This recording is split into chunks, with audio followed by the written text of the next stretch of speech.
this way before. Travel through the open door. Circumstances navigated the path. And life happened all so fast. No, it got lonely. Sometimes you see, I know we couldn't make it. Even when I'm off beat, I still land on my feet. And nothing can shake me. Cause I know life took a hold on. Never. This is where I am destined to be. I'm not ready to give up. I believe in the miracle of life. Life's a play for no rehearsal. Learn quickly, they'll come for your role. Games can play, can't take it personal. Cause the devil is a liar. I'm telling you the truth. It's all in what you do. Some things you gotta do. It's fight for millions. Take a second, see the blessing in it. With much expected, much is given. When I make the living, now I'm giving back to children. Never let the power come first before your happiness. Yes, you can be the best if you go the distance. Mix a little sweat with your persistence. You know that the best things are never instant. Just shine, let them see your brilliance. Get up, open up your eyes now. It's the moment of truth. No backing down. We're bringing it to life. Oh, for the children, it's a given. You gotta give it, be a blessing. This my personal statement. Run the game like I'm aces. Learn and develop patience. Determined to be the greatest. Yeah, bobbing and weaving. They changing up like the seasons. Indigenous to the grind. So I do it for all my people. Jabbing the competition. Back up against the ropes. You fighting for recognition. I'm fighting just to promote equality where we lack it. While cancer slowing our road. I'm confident we'll make it. We focus on common goals. Yeah. Give back, give love, giving something away. Never give up, stand tall to fight another day. 2 toes, 2 feet, I stand on the ground. I'm going back soon and fight this final round. Life's a play for no rehearsal. Learn quickly, they'll come for your role. Games can play, can't take it personal. Cause the devil is a liar. Telling you the truth, it's all in what you do, some things you gotta do,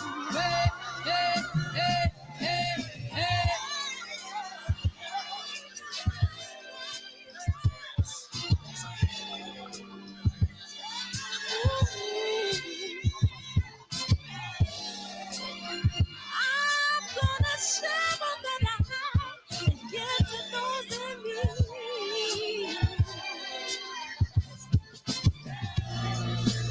So we're gonna win this battle, fight my disease. No more kids, no children leaving hearts and young. We got to be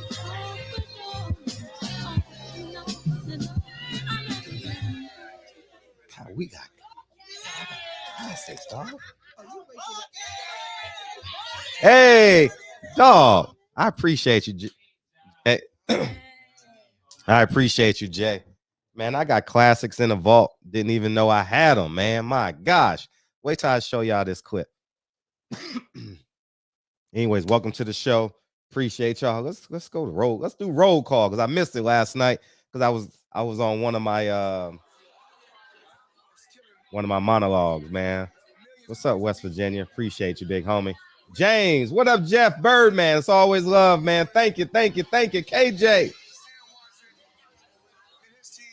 What's up, Nathan? Thank you, dog. Thank y'all for coming in here, man. Appreciate you, Alan. Keno, Las Vegas, Leon. The Connect. Appreciate you, big homie. Kevin Brower. John A, big homie. Super Bros. Thank you, dog. Thank you. Mark West coming in here early. Fred Rowe. Club 57. What it dirty?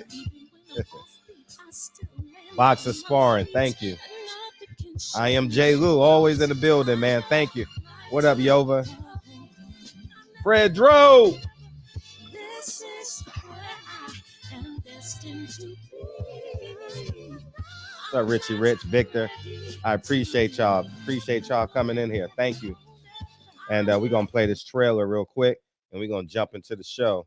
And I got a classic. I said Malcolm alleged that some of Elijah's women were underage secretaries. And can you expound on that?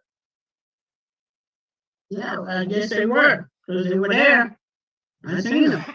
I seen them myself. It's all true. It's all true. Good evening, messenger.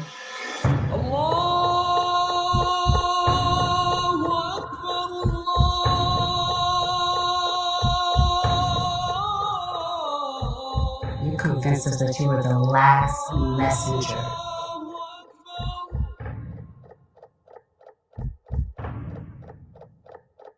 What's up, King? Hey, what's going on? How you feel, King? How many other bastard children do you have? Barbershop conversations, man. Appreciate y'all. So appreciate you, Jay Blast, man. I didn't even know I had this in the vault. I'm gonna play this clip for y'all because I haven't watched it, but it looks pretty interesting. Let me share it, and we'll start the show like this.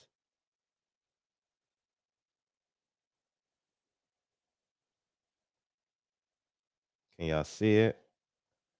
All right, y'all see it. All right, look, watch this. So let's talk about. Did you watch the Terrence Crawford fight? Yeah, What's your impression of it? it's good for it. Trying to do what he possibly do. Okay. I liked it. Now let's talk about the article. You're making headway now. I didn't read the article. Well, you said it. So you basically said that Bob Arum is not promoting him well. He's not promoting well because even like throughout the whole promotion of the fight, and y'all keep 100. Mhm. But it's not saying Loma Chico name every time they say Terrence Crawford. Even after the fight, they kept saying Loma Chico, comparing Terrence Crawford Loma Chico, Terrence Crawford Loma Chico. Even after the fight, like why are you even mentioning his name when you got Terrence Crawford fighting on pay-per-view? Why are you mentioning him? You should be trying to promote Terrence Crawford. But they kept saying his name throughout the whole promotion. And I wasn't even paying attention to the fight or promotion, none of that, until the week of, and then I watched videos, things like that. They just kept saying his name, like big him up. Stop talking big up Loma Chico. Do you think it's intentional? Do you think that's an intentional plan based off of what Bob Arum said after the fight? I mean, I don't know if it's intentional. I mean, it could be intentional, but it could be subconscious. I mean, you know what I'm saying? It's just how they are. You know, I think Loma Chico, that guy, I think they was forced to really promote Terrence Crawford. He kept winning. Do you think Bud is comfortable over there just basically being Bud? Or do you think he wants Terrence to? Crawford fighter, man. You know, I respect Terrence Crawford. You know? I got his number, he got my number. I respect him. I like him a lot. You know, I feel like he's a real fighter. He's a good guy and things like that. But you know, it's the business side too. No. I think he kind of kept his ceiling. You know, signing a deal. You know, Yeah, that's what I was alluding to. Do you think he's just comfortable saying, "I'm just gonna fight out this contract"? I think comfortable, but I mean, like I said, you know, it is what it is. I mean, it's it's his thing. He comfortable with it. That's what he like to do. That's what he like to do. I mean, everybody's different. So Harold, do you feel like the fight will eventually happen? it's gonna happen. It's gonna happen. It's definitely gonna happen. Man, I didn't even know I had that in the vault, man. I got so many classics, man. Man, hey, I'm gonna tell you something about her. Earl is a cool dude. I'm gonna tell you about that night. What year was this? 2019. So it was no, I stand corrected. But I'm gonna tell you another night. We were in the Cosmopolitan. Not Cosmopolitan. That big pool party in Vegas. The club looked like, the hotel like Spearmint Rhino. What's the name of that shit? Oh man. It's on Paradise. What's the name? Man. Shit. Anyways, it was a fight. And I'm chilling. Earl said he had just ran 5 or 6 miles. And he was dripping and wet. And he came and talked to me. And people that support the channel had came too. And he had came and included them in the conversation. We ended up talking down there for about 45 minutes to an hour, and he was dripping and wet. So man, Earl's a cool dude, man. I don't care what nobody say. Earl is a good guy, man. Earl's a good guy. You know, I mean, yeah, pause, Donnie. I'm sorry, man. I'm sorry. We just can't be men in here. Damn, why we just can't be men in here, man? You know, but he's a good guy. He's a good guy. Good guy, and hopefully everybody gets a chance to meet him at some point. But yeah, I can vouch for Earl as it pertains to that. And but yeah, I'm gonna post that somewhere, you know. But that was 2019, and funny enough, Ugas walked by him and gave him that. That's funny as hell, right? You know what I mean? So, but yeah, also, uh, I was Blue Blood reported that Blue Blood is my source. You know what I mean? Shit. You know what I mean? Blue Blood is where I go to get my sources, man. I was watching him the other day and some guy was complaining. So I said every time something break and it's true, I'm giving Blue Blood credit. But Canelo is fighting Charlo. I'm thinking of it from an economic standpoint. I'm like, you got 50 million for Canelo? How you get 50 million for Canelo? Where that money come from? You don't think Crawford and Spence can make any money? I'm lost. I'm trying to figure this out, y'all. I'm trying to figure this out. Charlo getting about 12 million. He's gonna get more than Caleb, so he'll probably get 11, 12, 13 million. And I'm sitting there like, how the hell? How the hell? How the hell they come up with that money? 10 days ago, the vice president of communications said they ain't got no money. Leonard Ellaby said we ain't got no money to pay Devin Haney.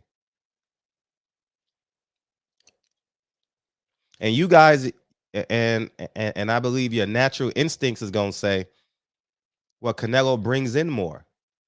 It's the same percentage wise. You understand? I believe Spence Crawford does over 500 million. Matter of 500,000, 500 million, 500,000 pay-per-views. Matter of fact, I would give pay-per-views away. You know what I mean? I'll be honest. We would do contests to promote that on the strength of Earl Spence. You know what I mean? So I sit back and I'm like, everything I tell y'all come to fruition, and y'all see it right in front of your damn eyes. And why don't you sign Terrence Crawford for a 2-fight deal? He fights Victor Ortiz in the first fight. You know what I mean? He fights the week before Earl Spence fight. He knocks the guy out. You know what I mean? And then y'all unify football season. Invest $5 million early to get 120 million later.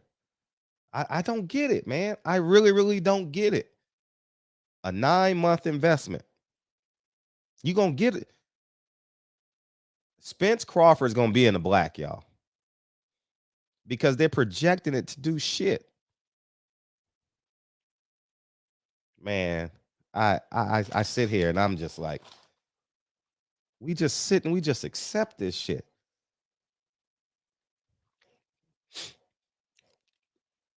Man, let me open up these phone lines, man. Who's Troy? Oh, that's who's Troy? Oh, Troy. What's up, Troy? Troy.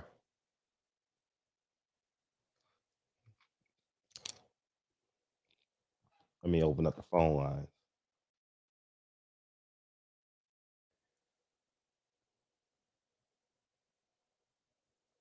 Where we at? All right, the phone lines are open and feel free to beam in.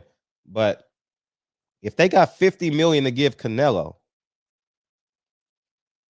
they should have $5 million to put on a card for Terrence Crawford. You know what I'm saying? I don't get it. It don't add up to me. All right, I'm not in the mood. I don't want to play with you tonight. But I don't get it, man. I don't get it. I don't understand why we sitting here looking at this and we don't see the sun through the leaves. I'm confused, dog. I'm gonna just let him keep calling. You know, I'm just flabbergasted at that, man. You know, I sit here and I'm just like, sign Terrence Crawford. Use his next fight as a marketing tool. You sign him to, here's the obligations of your contract, Terrence. It's a 2-fight deal. And this is just me thinking quickly. I don't know when Errol Spence is fighting next, but you're going to fight the week before and or the week after, or 2 weeks. There's a month window. You're going to commentate his fight. You're going, not commentate, but be that, you know how they do it. And we're going to put you in with a former champion. Andre Berto, Victor Ortiz, Robert Guerrero, Josecito Lopez. Well, he's never been a champion, but you understand what I'm saying? Something of sorts like that. And then November 6th, because we got to move you away from Canelo a little bit because he got September 18th, right? So we got to September, October. So sometime before Thanksgiving, you and Errol Spence will fight. And we're going to invest $5 million now to help push and promote it. Why is that so hard to do? I'm lost.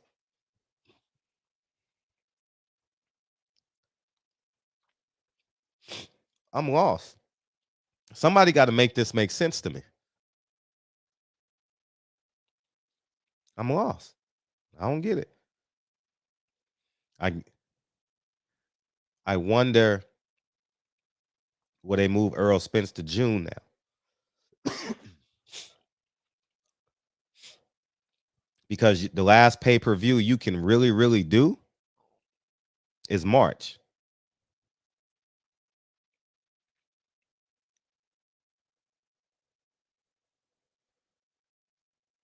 No, Spence has a fight with Ugas already. Do you understand? That fight is done, right?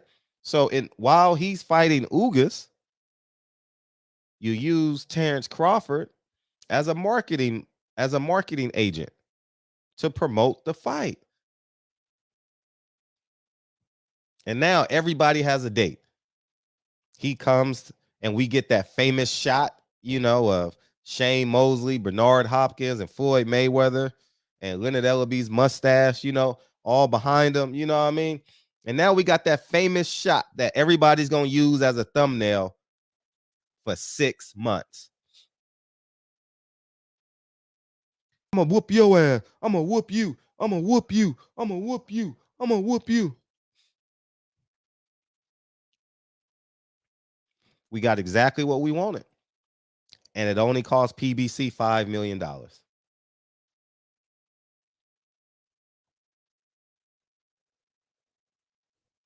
Do you want to pay in advance or do you want to pay later?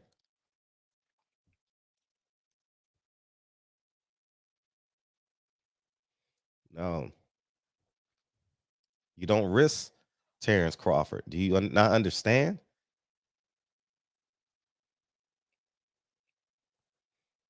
Terrence Crawford is an asset. You don't risk him against Keith Thurman. And his fight is not on pay-per-view. His fight is on free TV on Fox.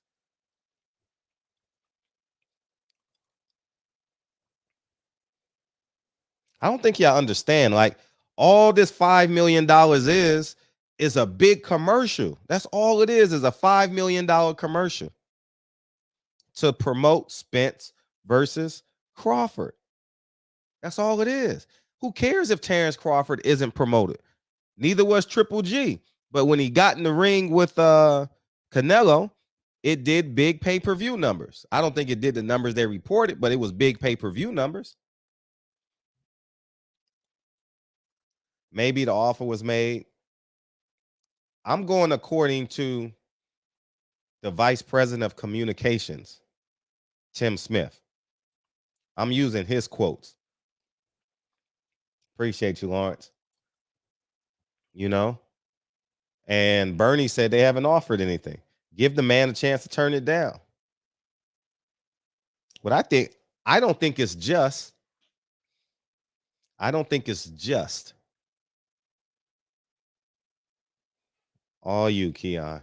Great show earlier, too. I appreciate you, Fred. Appreciate you.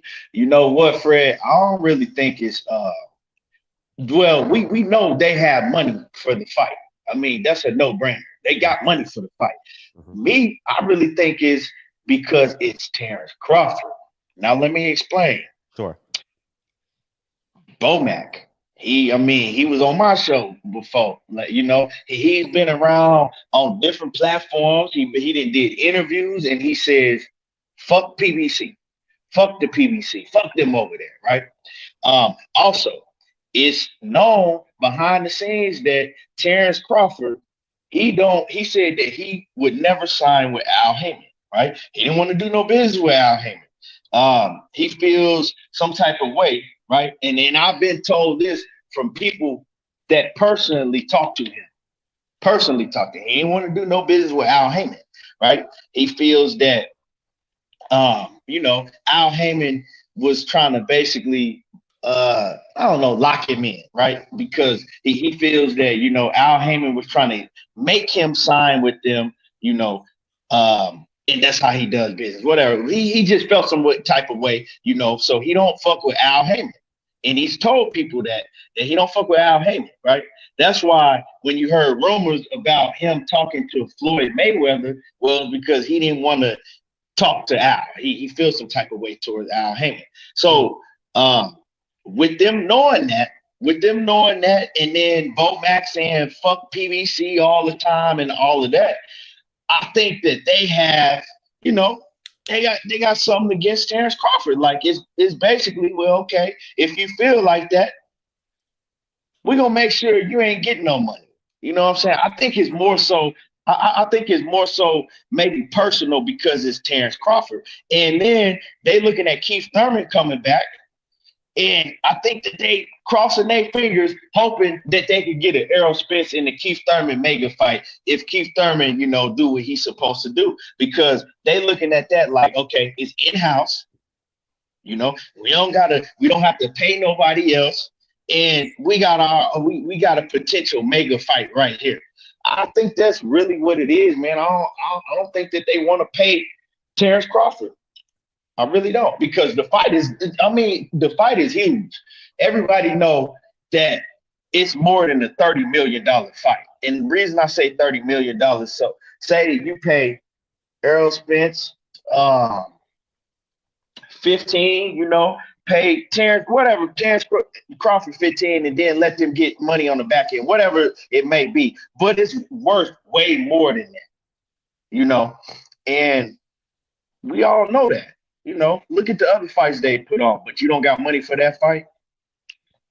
Just, you know, I just think it's because of Terrence Crawford, and they got personal issues with each other. Yeah, but you do fights with Bob Arum. You get what I'm saying? Like, he sued you for $100 million. Like, yeah, I mean, I get what you're saying, but they rarely do fights with Top Rank. They're only doing it if it benefits, you know, them, right? Because if you look at Tyson Fury and Deontay Wilder, well, that was a huge fight, and they actually got Tyson Fury so they can put on the Deontay Wilder fight. Mm-hmm. Right. But that's what I'm saying. If it's profitable, you do it. I agree with you. But I'm just speculating. I just Yeah, myself gotcha. personally, I just think that it's more personal. It's more personal. And then you got to look at the fact back when Terrence Crawford was a free agent before, right? Right. He's a free agent. We trying to get you over here with PBC, and you say, nah, I'm signing back with Bob. I'm not doing business with them, right? Right. Now you're a free agent again, and right, when you're a free agent again, you can come over and talk to me if I'm Al Heyman, but you like, nah, I ain't fucking with you. I'm going and I talk to Floyd, but I'm not going to talk to you. So I think it's personal because at the end of the day, we know that Al Heyman is the one that got to pull the trigger. Right. So, and it's like, okay, well, if you don't want to do business with me, you don't want to do business with my company, it's kind of, if it's fuck me, then it's fuck you. And I think that's what it's really coming down to, because I believe if they had took another approach, like, you know what, we're going to go and talk to PBC and see what type of deal we can make with PBC. I just think they would, go about it a lot different if that had been the case. But we know this. I've heard this, right? It's out there. So we can't act like that Al Heyman don't know this. You know what I'm saying? Like, he just is in the dark. He had no idea how Terrence Crawford feels. You watching this? He knows. Nah, yeah. Pays attention. So that's just how I feel about the situation. And I believe if they do business with Terrence Crawford, right? If they say, okay, we're gonna try to make the Spence fight, I think they're gonna try to make him take the lowest amount that they possibly can, to where they bag him into a corner to where he like, okay, you know what? Fuck it. I can't get nothing else. No other big fight. Fuck it. What y'all gonna pay me? You know what I'm saying? I'll take what y'all pay me. Right. I think that's what they're trying to do. Right. And I can't say I don't blame them, because if I'm in that position and you running around talking about fuck me and I don't want to do no business with him and this and that, I might feel some type of way about it. You feel me? I might feel some type of way about it. And I'm probably not going to do business with you unless it really, really benefits me. That's why they that's why they talking about, oh, well, we don't have no money for the fight. And on top of that, he's going to ask for, a big amount. Well, but we don't know what amount he's going to ask for, but he going to ask for a big amount. Right. They're telling you that 10, if he asks for 6 or 7, they don't want to pay him that. They want to pay him, they want to lowball him. I believe that. But, he kind of talked himself, him and his team, they did it to themselves. Now, we all want to see the fight, and we suffering at the end of the day. But do you think that PBC give a damn about what we really think? They don't give a damn about what we want to really see. Right. You're right.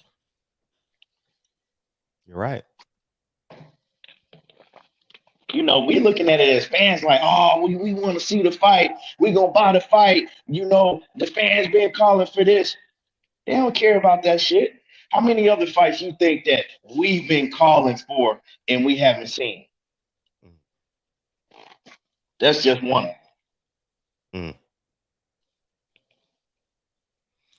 There's a lot. Too many at this point. Too many to count, dog. Right. And share your Terrence Crawford perspective on his case while you're here. Oh, it's my opinion, right? Mm-hmm. It's like, so, where you want to go with it, because it's several things that he said in the, in the 24-page, complaint. You want to go like this? You can. It's you. I don't. Okay, well, I mean, it was several things that he put in there. As far as the breach of contract or whatever. I mean, it's, to me personally, the breach of contract where he said that he was supposed to get another fight in 2020, right? He's supposed to get one 2 fights in 2020. He only got that one.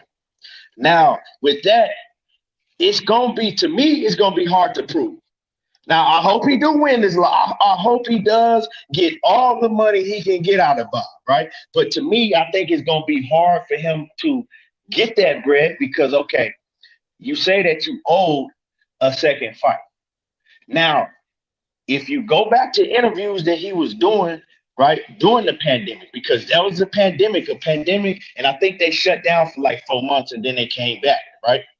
So, yeah, in 2020. So, when you did interviews during the pandemic, you said that you did not want to take no fights.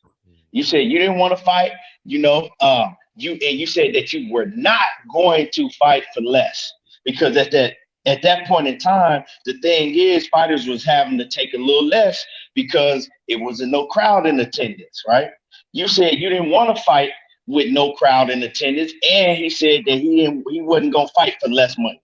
You know what I'm saying? He had already been there and done that in his career, and he absolutely wasn't gonna do it, right? So he did it. He did several interviews saying that. So if it comes up in court, I guarantee you they're gonna bring that up. Hey, we tried to get him a fight before the Kell Brook fight. We tried to get him to fight, and we couldn't get him to fight. Matter of fact, and they're gonna play that. They're gonna play another interview he did when he was saying that. So we couldn't make him fight. You know, he refused to. That, and I'm just saying this is something that they probably gonna bring up. Now another thing, right? Say if he is owed another fight because you're missing one fight in your contract. Well, I don't know, the dude Rick Glazier, I don't mess with him, you know what I'm saying? But he brought up a good valid point where he was like, okay, well, that means when you in October you went out of your contract then because you were owed a second fight. I don't know. You know what I'm saying? It could go like that. It could go like that. These are scenarios, or maybe, he it was something in writing that, that we didn't read in there. I don't know. But I'm just saying this is probably come up. Now, the thing that bothers, so I don't have a problem with none of that in the 900K Spence bonus, whatever, what I had a problem with is that the thing that he said about the racial discrimination and all that. Okay, cool, right? But first of all, you went top rank 8 years before you re-signed your contract. I think you was with them or, somewhere around there. Because I know he was with Cameron Duncan, and then he came with Top Rank, right? But you did a whole stretch with Top Rank. So out of that whole stretch that you did with Top Rank, these things that all this racial discrimination, you saying they don't have no black people working for them and all of that, right? So you mean to tell me that you didn't notice none of this stuff until after you got out of your second contract from signing with them? So you just now recognizing some of this stuff, right? So on top of that, right, you say, well, they didn't put Black Lives Matter on the canvas. They wouldn't, acknowledge Black Lives Matter. Well, when the whole Black Lives Matter movement was going on, Terrence Crawford never said nothing about nothing that was going on with Black lives, Black issues, nothing. You know what I'm saying? Police brutality, nothing. He never spoke up about nothing. You feel me? He didn't have Black Lives Matter, nothing on his robe or none of his trunks. All of the issues that's been going on at Top Rank, right? He never spoke out about nothing. Matter of fact, when he had a chance to speak on things, you know what? Bob is just being Bob, But actually, Bob tries to get me fights. It's just, certain things I don't do. Bob ain't did nothing wrong. This is what he said. You feel me? So to me, it seems like while you was getting those paydays, right? While you was getting paid, you were seeing everything going on way back then. But hey, you was getting paid. It's just like Fred. It's just like if I'm employed by a racist white man, right? And I hear the white man calling the employees the N word, and I see him treating all of them different. But I'm the black man, right? That's with the company, but I'm getting paid more than they are. You know what I'm saying? I'm the one that's getting paid, and so I'm seeing all this stuff. But hey, hey, he ain't talking to me. He called you a nigger. He didn't call me a nigger. You feel me? I don't know what they call me. It ain't got nothing to do with me because I'm getting paid more than all of them, right? And then something happened between me and the boss, and I fall out with the boss, right? Then when I fall out with the boss, I go to the newspaper and I want to do a press conference talking about all of the racism that was going on. Right. Now, this whole time when I was working and I was getting paid, I didn't say nothing about nothing. He wasn't talking to me. Now all of a sudden, I'm not there no more, and I want to use it to my benefit, right? Right. Now I want to go and I want to talk about it. I want to tell everybody what was going on, right? And so a lot of these dudes out here, they talking about, well, why would he risk being put on the shelf? If Terrence Crawford spoke out about it while he was, with Top Rank, he would have had to sit on the shelf. Bob Arum would have had to sit him on the shelf. Well, then I say, okay, well, part of what's in his lawsuit was that he was supposed to have 2 fights a year. And if he didn't get 2 fights a year, that's what he's suing for, right? So if it's in writing, if it's in the lawsuit already that, or it's in the contract, my bad. If it's in writing, it's in his contract saying, we have to give Terrence Crawford this many fights a year. It's documented. It's in his contract. Well, how can Bob Arum sit him on the shelf without having a much bigger lawsuit? It's in writing that he has to have a certain amount of fights per year. So he wouldn't have been risking nothing if he had came out and spoke out about this while he was working with him. Because if they did sit him on the shelf, that was going to be their ass. You know what I'm saying? Because he covered himself in his contract. Right. So he could have easily, right? He could have easily came out and said something about all the things that now he's all of a sudden have a problem with at Top Rank. So for everybody that's taking up for him, that is not an excuse. So we throw that shit out the window. We debunk that right there. So now, are you telling me that he must have been walking around Top Rank blind the first stint when he was with them? Or maybe Bob Arum just woke up, one day recently, and he just started running his company like that recently. So the first stint that you was with Top Rank, right, before you re-signed with him, Bob Arum wasn't doing business like that. He didn't have no racial bias towards nobody. He wasn't doing business. Or was it because when you was at 140 pounds, Bob Arum, you know what I'm saying? He got you all the fights that you needed to become undisputed, right? And then when you moved up to 147, Bob Arum got you a title fight soon as you moved up to 147, right? With Jeff Horn, the easiest opponent that was there. And then you was getting paid $4.5, $6 million, whatever, for the opponents that you was fighting. You took all the paychecks. You didn't say nothing, right? While you was with the white man, Bob Arum, while you was getting paid, it was, Bob is just being Bob. Bob is good. Bob is a good man. He's a good person. So what changed? You feel me? He just did an interview like a year ago talking about Bob is actually a good man. What changed? What changed? What drastically changed? So, at the end of the day, bro, you using it. You using all of these things. You using it because it's to your benefit now. It's to your benefit. You're not no hero. You're not no Deontay Wilder, none of that, bro. You ain't no Ali, none of that. Because when you was getting paid, you stood and you seen all this shit going on and you didn't say nothing. And like I said, you would have been the perfect candidate to come out and say some shit because you had in writing that he has to give you a certain amount of fights. You have in writing that you have to get paid a certain amount for each fight you have. So you covered your ass so you didn't have to worry about being set on the shelf without getting paid. That's all I got to say about it, Fred. I appreciate you.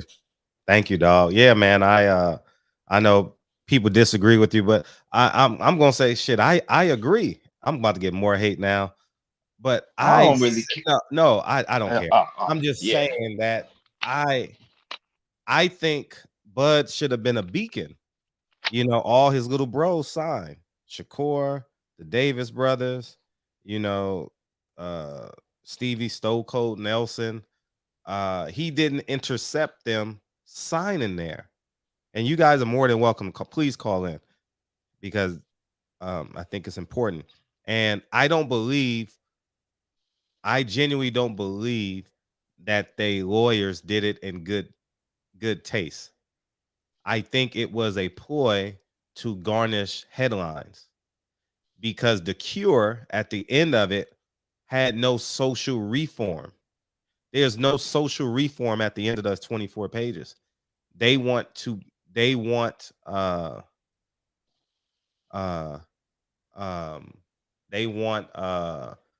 be financially rewarded. There's no footnote like top rank needs to be needs even though they can't do it because it's a private sector, but they need minority representation. But they say that at the beginning of it, but don't request it in the cure.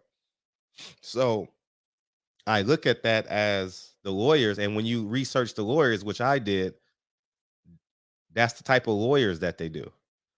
It's that's what they do. They go and attack corporations, not attack, but sue corporations where they can get large sums of money from, you know.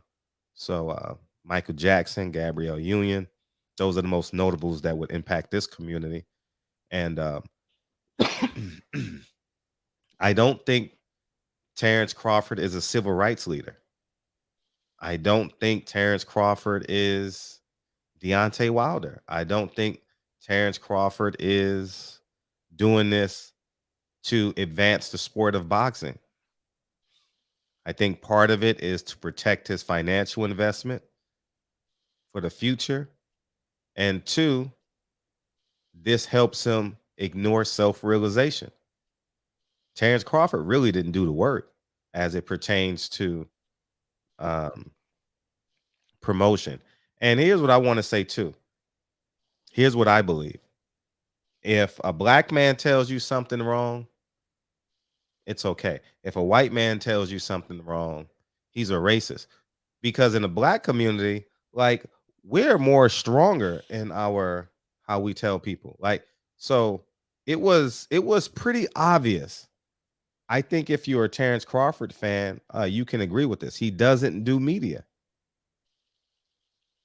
He never did media. After fights, I'm talking like media, like not at his fight. You gonna see Bud doing interviews. I can go to Blue Blood, Champ Side, Boxing Ego, Keon's page. I don't see him doing interviews. You understand? Fight week, you always see like fighters popping up on everybody's page doing interviews. Pop, pop, pop, pop, pop, pop, pop. And then you try and match it. Like, did I see this part already? Did I see this part already? You know what I'm saying, Keon? Yeah. So we've never seen that out of Terrence Crawford consistently. Now, we've always said, man, Terrence Crawford don't do media, man. He needs to promote himself more. We've all said that as black people, minorities, Asians, Mexicans, whatever. If Bob Arum says it, he's going to be labeled a racist because he said it. And because he said it in a way that makes him an what you call an inanimate object, or it raises our antennas. But at the end of the day, we didn't have this type of visceral until Terrence Crawford brought forth the case. And now he hasn't lost anything. He didn't do it in a position to really do what you guys are thinking that this case is going to do. It's not going to do it. You understand? And so I sit here and I say this case is simply about money. I think the lawyers framed it to get to garnish the attention that it needs to put the person that they're putting on trial in defense. And you want to win a case in the court of public opinion because you don't know who those 12 jurors are going to be. You know, it's that's par for course, you know. And I'm with you. I think Terrence Crawford has never stood in front of me and raised his black fist. He didn't have George Floyd on his trunks. He had 2 chances. I went back and I said, I need to watch it. I stick my muscle bound man, stick his face in the sand. I'm bad. You know what I mean? And then he did can't nobody let me back to those are two fights he had during from February 2020. And there was no George Floyd emblem on his robe. He had a lot of room on that robe too, because he came out to like a classic robe. Had a lot of room on there. And he didn't do what he's claiming Bob Arum didn't do.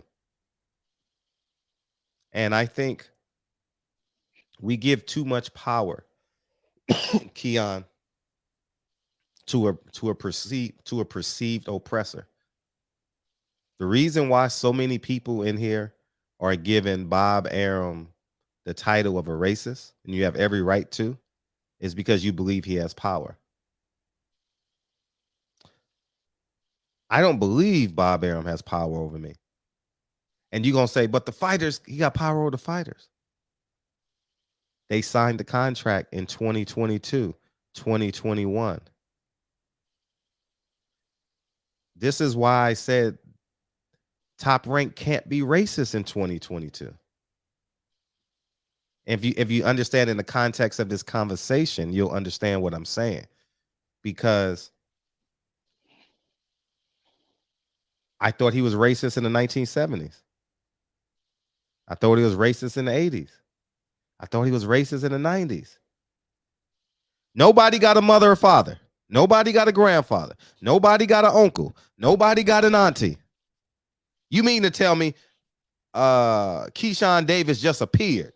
Voila, poof. He just appeared as a silver gold medalist.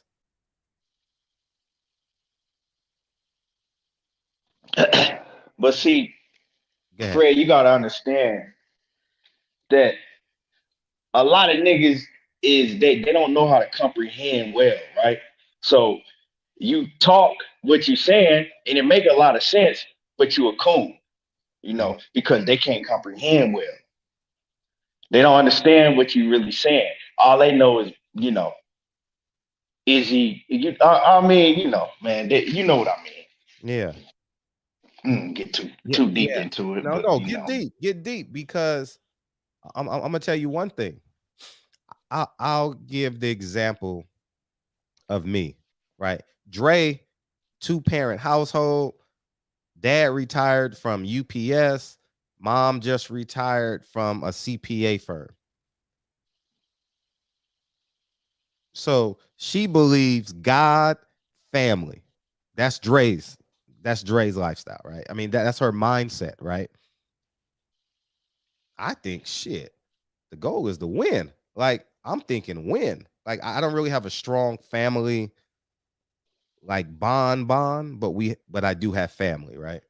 I have favorite cousins, but I don't have like where I got 9 aunties that are always calling me, checking off. I don't have that. And so we're looking for schools for Lincoln. She's looking for blue dots and 10 of 10s, whatever the highest score is you can get for education. That's what she's thinking. And she's thinking, well, since we're paying, he gotta put God first.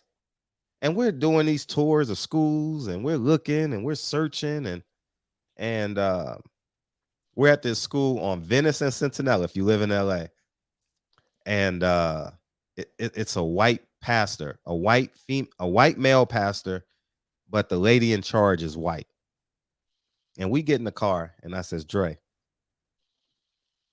ain't no white man teaching my child about God. She doesn't understand what I'm thinking. I can't let a white man teach my child about God.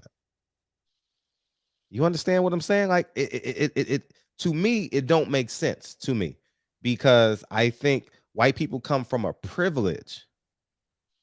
You understand? I'm not saying God is different to black people, to white people, but I think it's taught different in the understanding of it to me.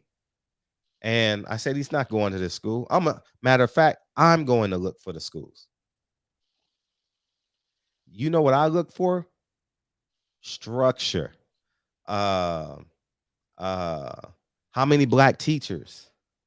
How many does this school look like my house? I'm going to teach my child who God is. And that's why parenting is important. I said all that to say, no one taught Shakur Stevenson.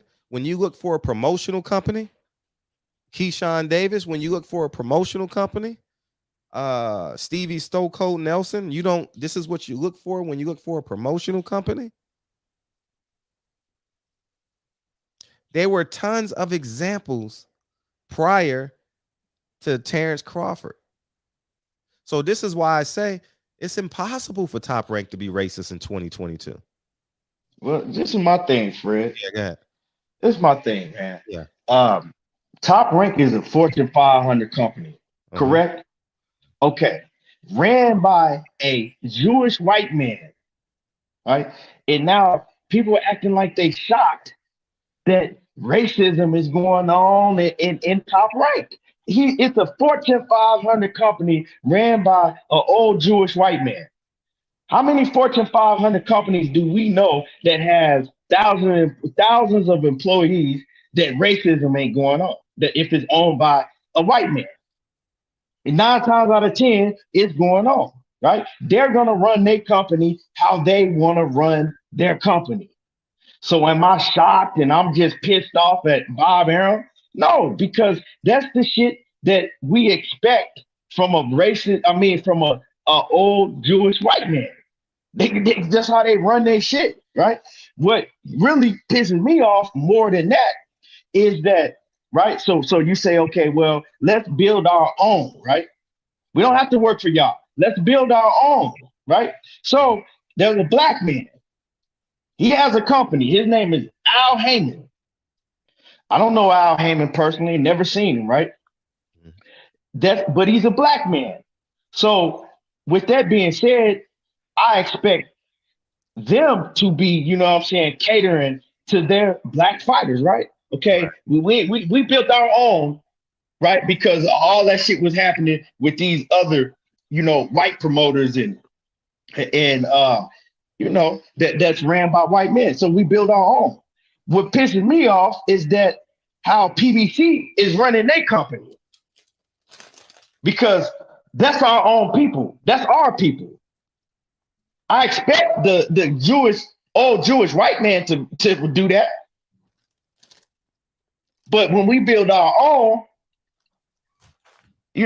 I'll hold them to a higher standard. And the shit that's going on with them, it's a lot of black talent over at PBC that's getting set on the shelf.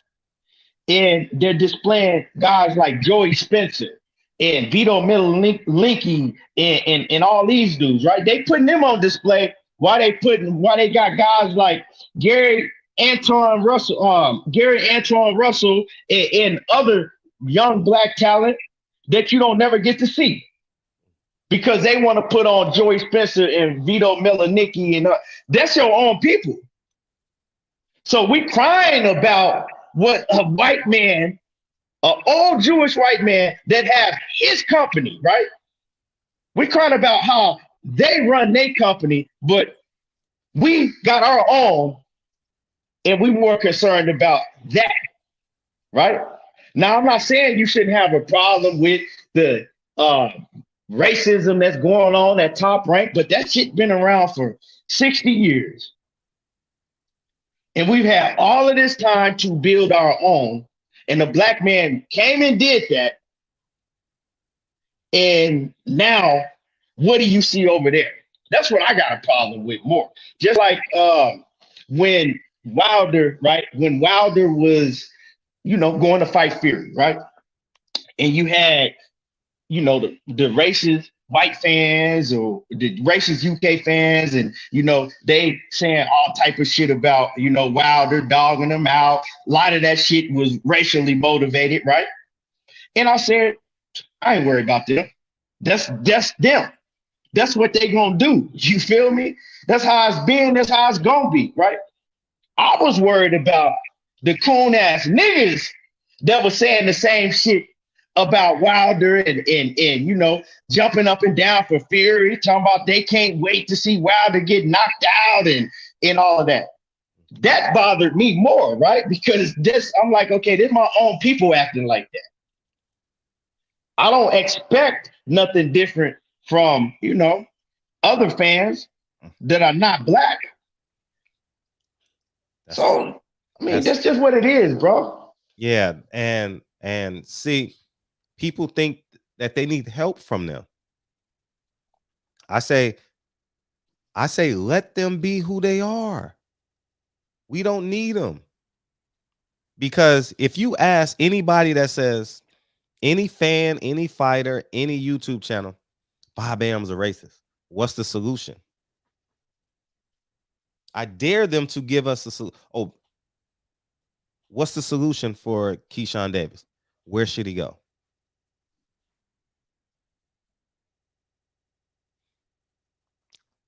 Where should he go?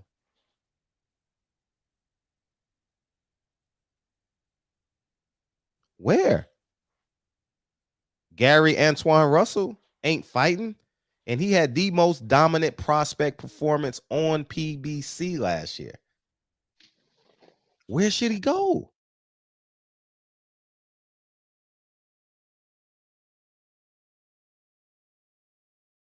We can't answer that. Oh, go to PBC and do what? Chris Colbert's fighting once a year.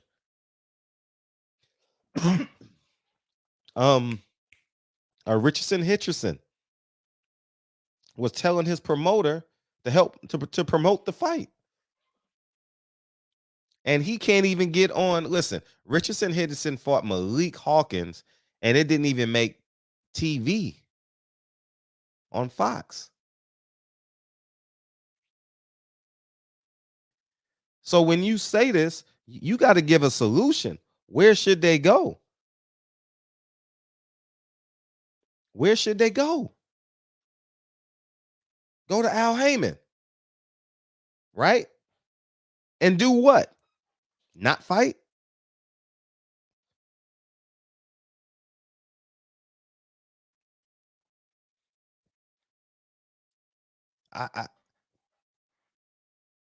So here's just what I say.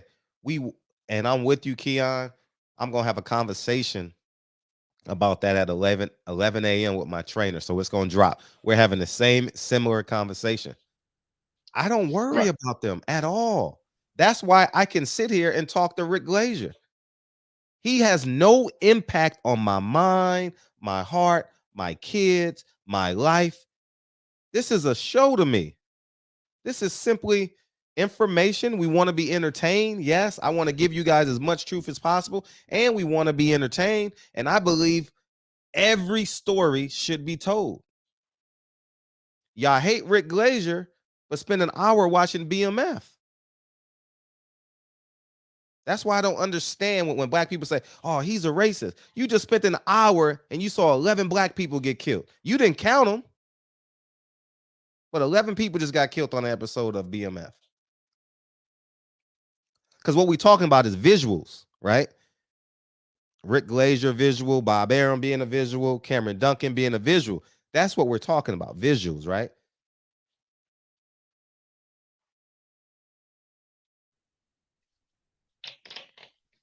My thing with Rick Glacier, Fred, is that you can't try to act like that because you got a black wife. All of a sudden, you're not racist. Like that don't have nothing to do with nothing. You know what I'm saying? Like it's been white men since slavery was, you know, I mean, was with black women, right? Slavery. They had slaves and was, you know, going, yeah, going having sex with the black women, raping them and shit. So just because you got a black wife and you know, and you might have a fetish for black women or something, but that don't mean that you ain't no racist. I mean, I expect him to be a racist though, right? I expect him to be a racist. Yeah, I mean, it doesn't surprise me. You know, I'm not pissed off because he's a racist. I don't like that shit. Don't surprise me. You know, a white Italian man. Come on, bro.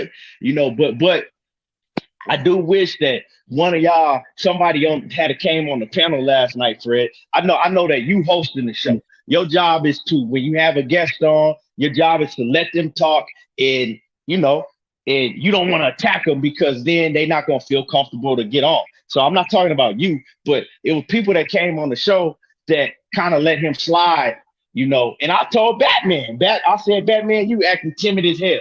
And we was laughing about it early on the show.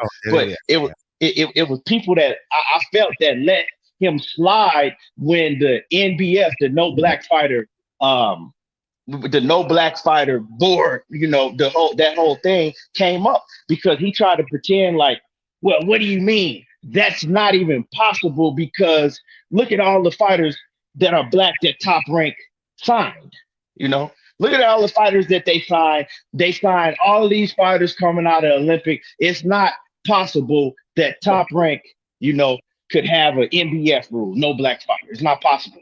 And see what he did, he tried to outsmart people, right? And I think that y'all let him slide with that shit, right? He tried to act like, oh, well, look at all the black players that they've had.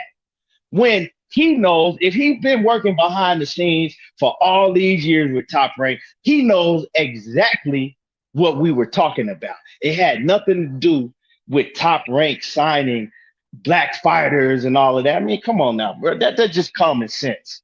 You know what I'm saying? That's just common sense. He knew what it was, and I think somebody should have explained to him so he couldn't really weasel his way out of that shit like that. You know what I'm saying? Because what it is, you know, certain fighters basically, and correct me if I'm wrong, what Cameron Duncan said is you got these 30 fighters, right? And you got a board and you got a list like, okay, don't put these certain fighters in with black fighters because they don't have problems with black fighters because, you know, the stigma is black fighters, they can box better, you know? Don't put these fighters in, whatever you do, don't put them in with a black fighter.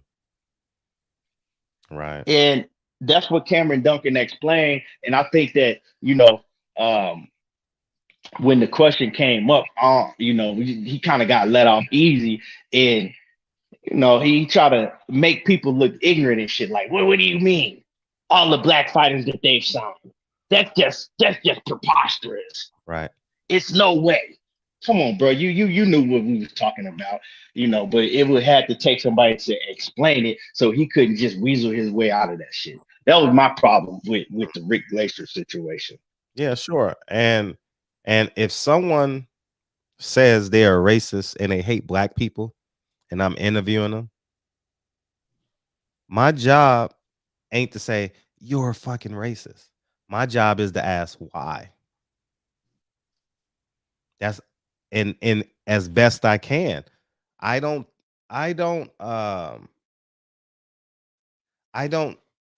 that's just my style. People can do it their way. I'm trying to figure out, how did you get to be a racist? That's strictly what I believe. He's on the other side of the internet. He's not in front of me. It's not like it's not like Teofimo Lopez and Devin Haney, like they're right next to each other. You understand what I'm saying? And what I want to say too, when you call someone an open racist in real life, you got to have 100% proof. You got to have tangible proof that they are a racist. You have to. So if you can't call someone a racist because their opinion in a tweet, you got to have tangible proof that they are indeed a racist. Now, and whether you believe they're racist or not is different than proving that they are racist. And I'm gonna say this: everybody want to run and jump and say everybody's a racist, right? But I'm gonna tell y'all this, as I stated yesterday on the show: Black people don't want to fight; they want to complain. Black people, and I'm talking to y'all, enjoy complaining and competing against racism. Do you understand what I'm saying? They love it. You know how I know y'all love it? It's because all this energy for Bob Arum, y'all should have had it for Golden Boy when we had concrete proof that there was racism in that organization. We had concrete proof.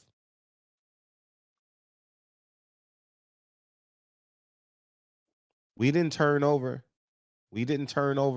the internet. We didn't yell and complain and stomp and protest at Golden Boy fights. None of us did it.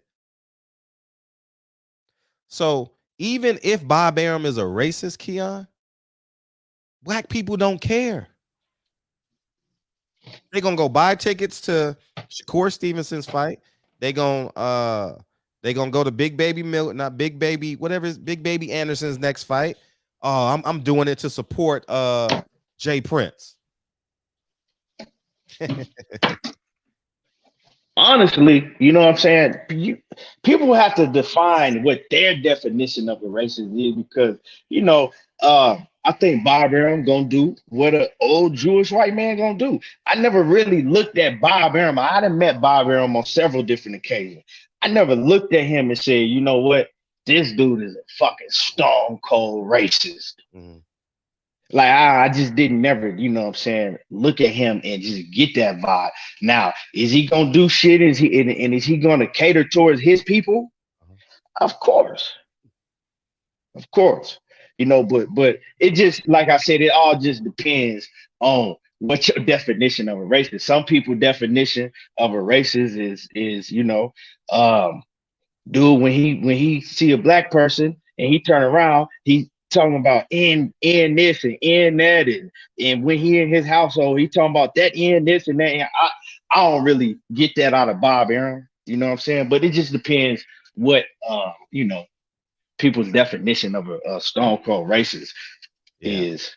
Man asked me, do you agree that Bob Arum does not know how to promote Black fight? I'm the only person in the history of the sport that told him he needs to hire Black people in his upper cabinet. Do you not understand the leaps and bounds that I've gone to? Has Champside asked him? Has Blue Blood I'm not calling these guys out. Has Boxing Ego asked him? Has Dante Boxing Nation asked him that question? Who else we got? Whoever else. They haven't asked him. I have. You know why I can ask Bob Arum anything? Because I told that motherfucker, don't you ever talk to me like that ever again. That's why I can talk to Bob Arum and we can be friends to this day. Whatever you want to call it. I don't know if we're friends. I don't know if it's journalists, subject matter. I don't know. We've never gone out. I've only interviewed him. That's why I feel like I can ask Bob anything with anyone I interview. So I've done my part as a journalist, as given the information as who these people are. But we're too afraid. We're too afraid because you view them as a person You just said as a position of authority. I think the whole system is racist towards black fighters. And if the conversation with Bob and I go there, we gonna go that way with the conversation. I should be interviewing him this weekend. And I don't look at him like, man, you're a racist. My job is I gotta give these fighters the information. You want to yell and curse at a guy because he's racist? The emotional black people agenda is not the tangible black person's agenda. It's not. The emotional black agenda is not going to get us anywhere. You know, people who are getting information, who are they? Like, I don't understand how you can sit and listen to every rap song and then call a man who works hard, plays hard, and may say one. I'm not talking about me. I'm talking about a man. I'm talking about a man like a simple man, like who just works, plays hard, and he's a Republican. But you listen to rap music every day. Make it make sense. So I got someone want to be in. Hold on. Me and Malcolm aren't the same person. You trying to backhand insult me. Good try though. What's up, Illicit? What's up? Fred, Excuse me, I Mr. got a Anderson. couple. Mr. Anderson. Right. I got a couple of things I want to say. First of all, I appreciate. Can you hear me clearly, bro? Yeah, we good. Okay, I want to say I appreciate you because I don't expect you to do nothing else. I expect you to extract information because that's what I come to your page for. Now, as far as the Rick Glazer to my man, everything boxing and sports. I'm not sure if you watched Fred's whole show, but I did pull up. I pulled up, and Yeah, I watched the whole show. Okay, so I addressed Rick, and when I spoke on Rick and his wife, because I really wanted to keep it where it was at, but when I spoke on Rick and his wife, I know black people. I know my black women. She came to his aid, and I respect her. I love her. I respect her. But that's what happened. That's what happened because he had a lot of authority. Fred, you talked about the idea of racism's sacrificing authority to another, and that's not what it is. Not with the children that you guys have birthed. You know, I'm from the '90s, so we see it and we address it. I saw it. I saw some things, and I wanted to address it. I'll let you extract the information. I'll address it. I want to find out. Every time I turned around, he was cutting somebody off on this platform.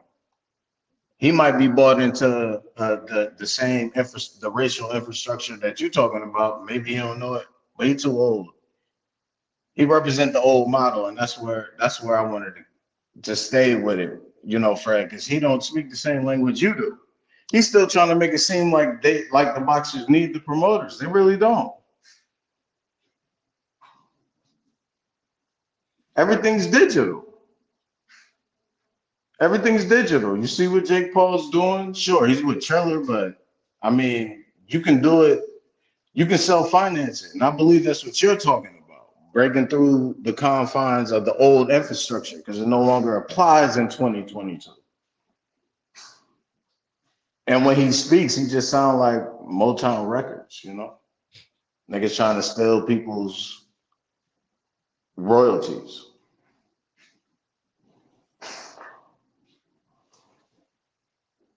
Yeah, don't forget to go to Keon's page, man. There it is up there, man.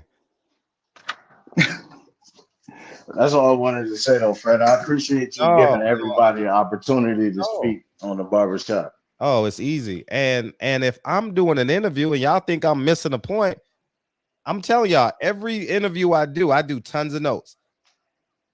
Tons of notes.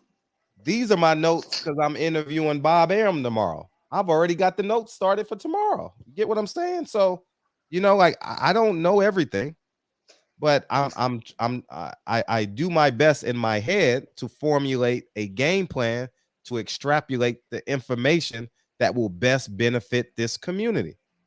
And guess and guess what the most beautiful thing about it is? Y'all get to beam in, call in, super chat. The only show in the world where y'all get to literally converse with the person you say is a racist or is the greatest fighter in the world or is needs to be kinder. Y'all get to beam in. It ain't no you got to pay $5 to ask a question. Nah, you get the. So I think that it's important that I don't want to get you in trouble, Fred. I'm never in trouble. Listen, I always say, man, listen, I'm gonna sit back and just let it. He's a grown man. If he say he has enough, I'm gonna hang up on you. But that's it. Right. But I'm just gonna sit here and be like, I'm just gonna sit here. So, but yeah. Yeah, shout out to. I mean, I don't think everything is. I don't know, man. I'm on alert. I appreciate you, the things that you did, even with you holding De La Hoya accountable. And I think you should start embracing the people who do hear you. You know, the people who do hear you. You know what I'm saying? Because I appreciated that. Granted, I found you later on. I didn't see it live, but yeah, yep. You know, if you go to my page, Juneteenth is the highlight. So that's what I'm about, you know. Oh yeah, I appreciate you, Fred. Oh, all the time, dog. Kyle is in the building. Yeah, peace. Am I keeping you too long, Keon, or you good? No, I'm good. That nigga, okay. And we got Deacon after you get your intro and do what you need to say. We got Deacon coming in, but get. Okay, what's up with the player, man? What's happening with it, Kyle? What's happening with it, man? I guess. Hey, shout out to you for buying the film and shit like that, man. I appreciate you, my brother. Oh, you already know, man. Say less. Hey, did you get to watch it yet, or you didn't get to see it yet? Nah, I ain't watched it yet. I still got it. Well, you already know I'm gonna watch it. I just been busy lately, man. I ain't got to really just lay down and watch it. I'm probably gonna try to get it in tonight. Yeah, man. I ain't got that much time to mind my work, man. I'm back to filming February and March. Man, we got some. So I got Mama's Boy. We got Rice. We got Lonnie B. So now I gotta hunt down Buster Douglas and Emmanuel Augustus. I think that'll be done. If I can't get them, then I'm straight. But and then we got Rick. I got Rick Glazer part of it because that nigga got the numbers and shit, the economics part of B-side fighters and shit like that. He can break everything down. Huh? And he got the numbers. You say we got everybody. Oh yeah, okay. So Fred got me like you always do. You know what I'm saying? No, so call him and ask for the people you need. See if you can touch them. Yeah, I'm gonna try. Yeah, for sure. That's what we got to. Because if I get them two dudes, because they like the epitome of like what we going for. Because like Buster Douglas, he was not supposed to win that fight at all. You know what I'm saying? And just to break down the contracts and shit like that, it's gonna be dope. Yeah, Buster Douglas. That'll be dope. Yeah, I like that concept. That's a great concept. We got Deacon coming in. What's up, Deacon? What's good, family? Too blessed to be stressed and highly favored. What's good? What's going on, Dick? Hey, man, one day at a time, trying to stay out the way of COVID. You feel me? I done got a little too, but Fred, seriously, brother, I did not know you was going through that, man. Oh, man, worry about me. Yeah, I would have addressed it first. I would have addressed that first last night. No one cares, Deacon. Yeah, no, I do because I appreciate you caring. Thank you. I feel better. I feel real. I don't wish that on nobody. Fred says no big deal. That means let's move on. Okay. Yeah, but I want to speak for for the emotional Negro, as you so eloquently put it a moment ago. Yeah. Oh shit. Okay. Yeah. I wasn't even speaking as it pertains to you, but I was thinking in No. terms. No. Okay. I'm not taking I it wasn't even personal. thinking of you. Okay. No. Trust me. No. I'm not taking anything personal or felt like you was taking any jabs. Okay. I think for when listening to you for as long as I think, truthfully, as of now, I think I am the longest reigning viewer on the show at this point. That's left. That's left. Well, we go. No, you get my point. Out of all the originals, right? I think I'm one of the longest ones still here. I could be wrong. Am I wrong? I mean, you're wrong. No, he's right. Man, listen, the customer is always right, man. No, if I'm wrong, Deacon, no one wants to have a debate whether you were here first or not. I mean, come on. Yes, you're first. No. See, there you go. Yeah, there you. Hey, Fred, the first shall be last, and the last shall be first. Yeah, that's like me. That's like me debating with my kids about something so that means nothing. Who drinks the water first? You won, son. Guess what? You won, son. I'll take that fold up, balled up, bent up beer can side to head if you want me to. That's cool. Now let's keep it moving. Now, like I was saying, I'm going to speak for that emotional Negro. Sure. Yes, we are full of emotions. Okay. And I believe that the emotions come before any tangible situation that will thrust us forward. Because if you are not emotionally attached to anything that you want to help move your people forward, if you're not truly emotionally attached, then you could be a hollow person on our team that really may not give a damn. We want someone who is emotional and emotionally attached to a situation that can help thrust us forward. That's number one. So I love my emotional brothers and sisters because that passion have got us where we are today. Not the scared, quiet Negro that sits in the corner and say, well, I'm going to do this. And that's fine. You can do all these things. But at the end of the day, is there a hidden agenda? Because I want to know that someone is emotionally attached and have the same vigor and the same bite that I have for a situation that I believe in that's going to help thrust us forward. But if I don't see that fight in you, it's hard for us as a whole to believe in someone who looks weak and not up for the challenge. Because a person, if they're not driven emotionally to do something, I'm not saying that they won't do it. It's not, I'm saying I could see you. You could draw more of us in. It's like a loud color in a crowd that can be, you can see it faster, clearer, you understand it. Right. But if you don't have that, even if your intentions are good, even if that work ethic is really there, right?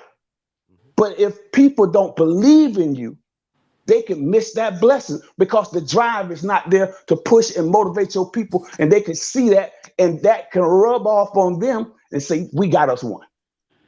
See, our people need somebody that we can believe in, right? And I'm not saying that we need a hero. I'm not saying that because I believe we are all heroes.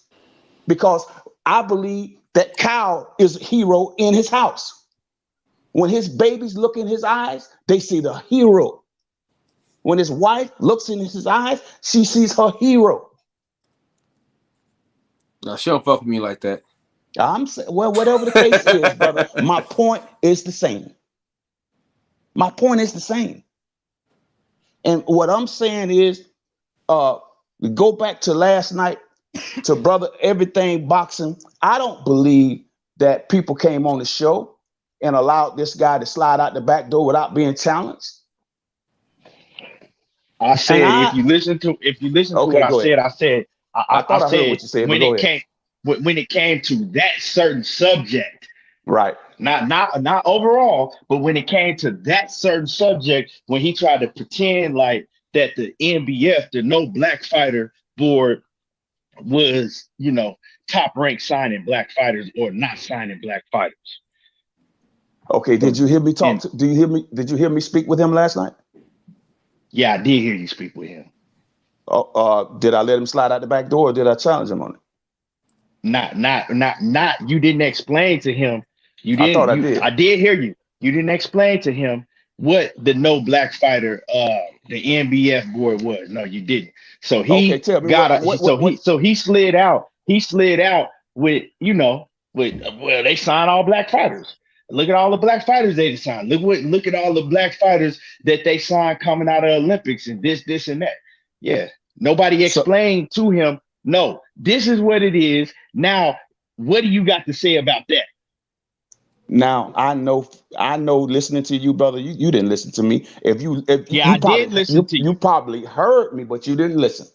No, I listened to you. If we play it back right now, I guarantee you didn't explain to him what it was. Did I not explain this to this man or not? Man, I about your comment, I just remembered the Deontay Wilder segment. I don't remember that play it back, Fred. That part was a little more fiery. The first time he came on, though, something happened to where we started to like break him down with that, and then I think either a super chat or a B-man happened, and we lost the momentum on it.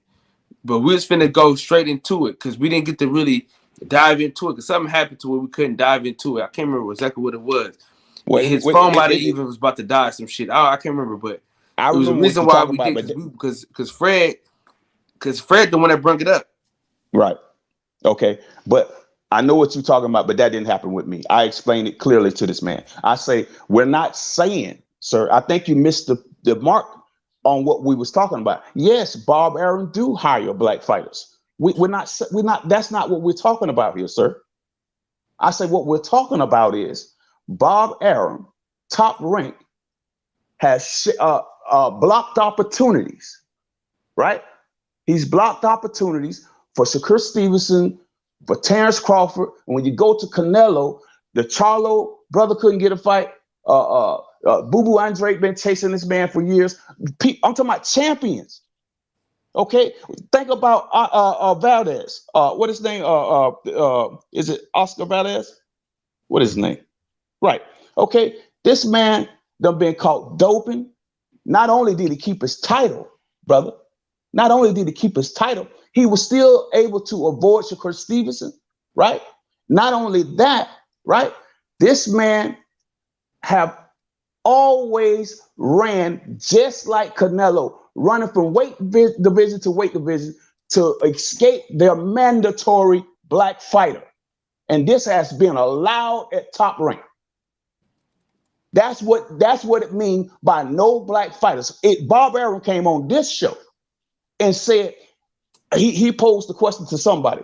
If you go anywhere in America and ask a white boy to throw a jab, he couldn't break wind. But you can go anywhere in America and ask a black boy, a young man, to throw a jab, he'll throw it correctly every time. And that is why we have to stay away from these natural-born, skillful fighters, because our fighters going to lose to them every time. Now, I explained this to him. Go ahead.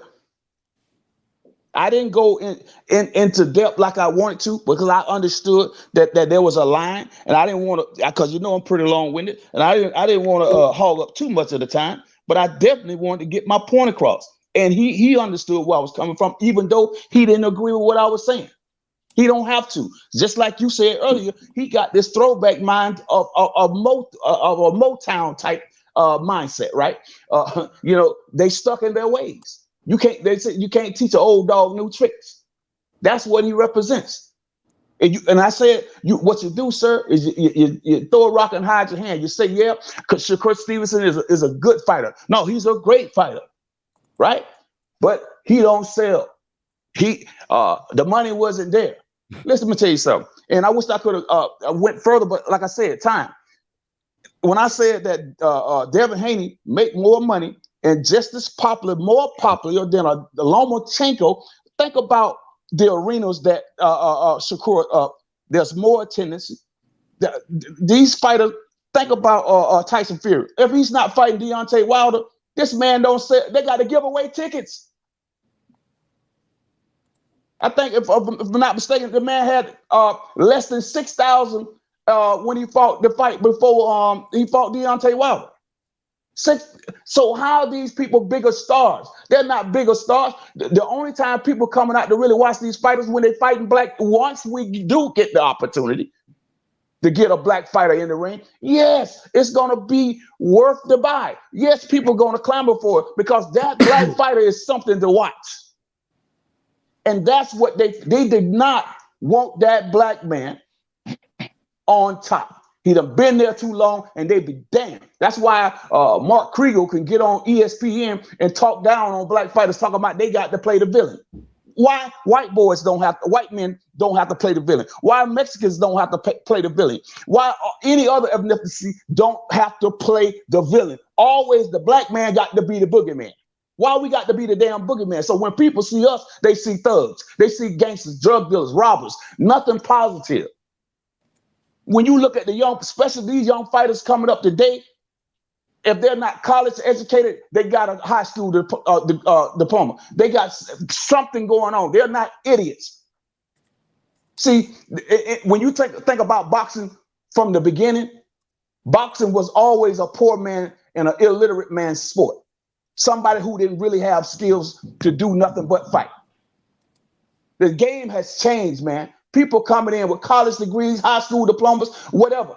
And people got real estate businesses, you name it. These fighters are smart these days. They're not idiots, but we're being allowed to allow the media to treat them like if they were idiots. And then they treat us, the black audience, like we're idiots supposed to eat it. Because they run the media. This is what it is. See, this thing go full circle, bro. And I'm gonna sum it up like this: when a young white blonde blue-eyed girl go missing, the world shut down. I forgot the city. I'll get it next time I come on. Last year, 17 young black girls went missing, was killed, murdered. Nobody was talking about this in the media. Why? Because you know who controls the media. When you talk about racism, you talk about people who are in power, who can control the destiny of a group of people. Black folks do not have that type of power. So we are up under that system, whether it be boxing or at the bank, wherever. We're up under a system of oppression, headed by racist people. And in most instances, even if the person that you're standing in front of is not a racist because he truly don't hold the power, I'm not going to say he has racist tendencies or a racist epithets, whatever. I'm going to say that he's a prejudiced man. He's prejudiced towards a certain group of people because his prejudice will not allow him to see you as his equal. You are less than him. Even the poor white man thinks this way. He is not racist, the poor white man, because he has no power. Sorry to let them down on that. You ain't no racist. I'm not going to give you that satisfaction to call you a racist because you don't have no power. But you are prejudiced towards me and my people. Now, I'll give y'all a chance to respond to that. To which part? All of it. All of it. Slick mouth. Slick mouth. All Dick, of it. I love you, mouth. man, but God I damn. love you too. That was a lot, man. That was a lot to digest, my That's boy. right. Because I mean, am I can dig it. I could dig it. I hear what you're saying. I could dig it. Yes, sir. Yeah, I could dig it. I'm a Hey, hell of a Deacon, lot. I appreciate that article you sent me the other day too. Yes, sir. Absolutely. I'm gonna keep love for you. And I'd be damned if we're gonna walk around keeping our foots on a nigga's neck. I despise that word. Because when you go look up the history of folks who was saying that to our people, I'd be damned if you will continue to say, I'm gonna keep my foot on these niggas' neck. Really? Really? Come on, man. We got to get better than that. These folks sat back It could laughing be a at us, white man. nigga, a black nigga, a See what I'm Mexican saying? nigga. We always You know what I'm making saying? excuses There's all type of for the niggas, ill man. shit. We always Don't think make you're talking about a excuses black for the person ill when I shit. say keep your foot on these niggas' necks. It's all type of niggas out there. Really? All I'm saying to you, brother, we got to get better than that because the train of thought is serious. When we say something over and over and over again and repeat it, that's who we begin to believe that we are. Nothing less than a bunch of niggas with foots on our necks. So that's what we want to throw out there. Although your heart, I don't believe your heart means any harm, but it causes harm. Even though you don't mean it to cause harm, brother, it causes harm. We're already fighting too many battles than have our own brother's foot on our neck. When we don't value each other, guess what, brother? It's so easy for us to walk up to each other and blow each other's brains out because we don't value each other. We don't give two fucks about each other. It's so easy. And you know what's going on today? A bunch of cowards with guns out here killing each other. You know what's going to happen? When they go to jail or prison, they're going to be lost in the sauce. You know why? Because they never got a chance to put up two knuckles, two fists, and ball them up and make fists and learn how to fight without a gun. These are cowards walking around in skinny jeans with guns, and they're the baddest cats on the block with a gun. Without that gun, they're nothing less than young punks. And you wonder why you can't get an opportunity out here killing your brothers and killing innocent babies. They ain't got nothing to do with nothing. If you got a problem with a man, you go get him. The hell, you just willy-nilly shooting everybody and killing innocent bystanders ain't got nothing to do with your problem. You was a coward for that. You too scared to even go close to the man to deal with him. So you gonna spray the crowd. That further proves you was a coward. Learn how to fight. See, no matter what they said about me, we all done had a gun in our hand. Yeah, true enough. But one thing about me, I never violated my brothers and sisters, bro. I never went at nobody that didn't come at me or deserve me going at them. And I never went out there willy-nilly. I always went and got my man.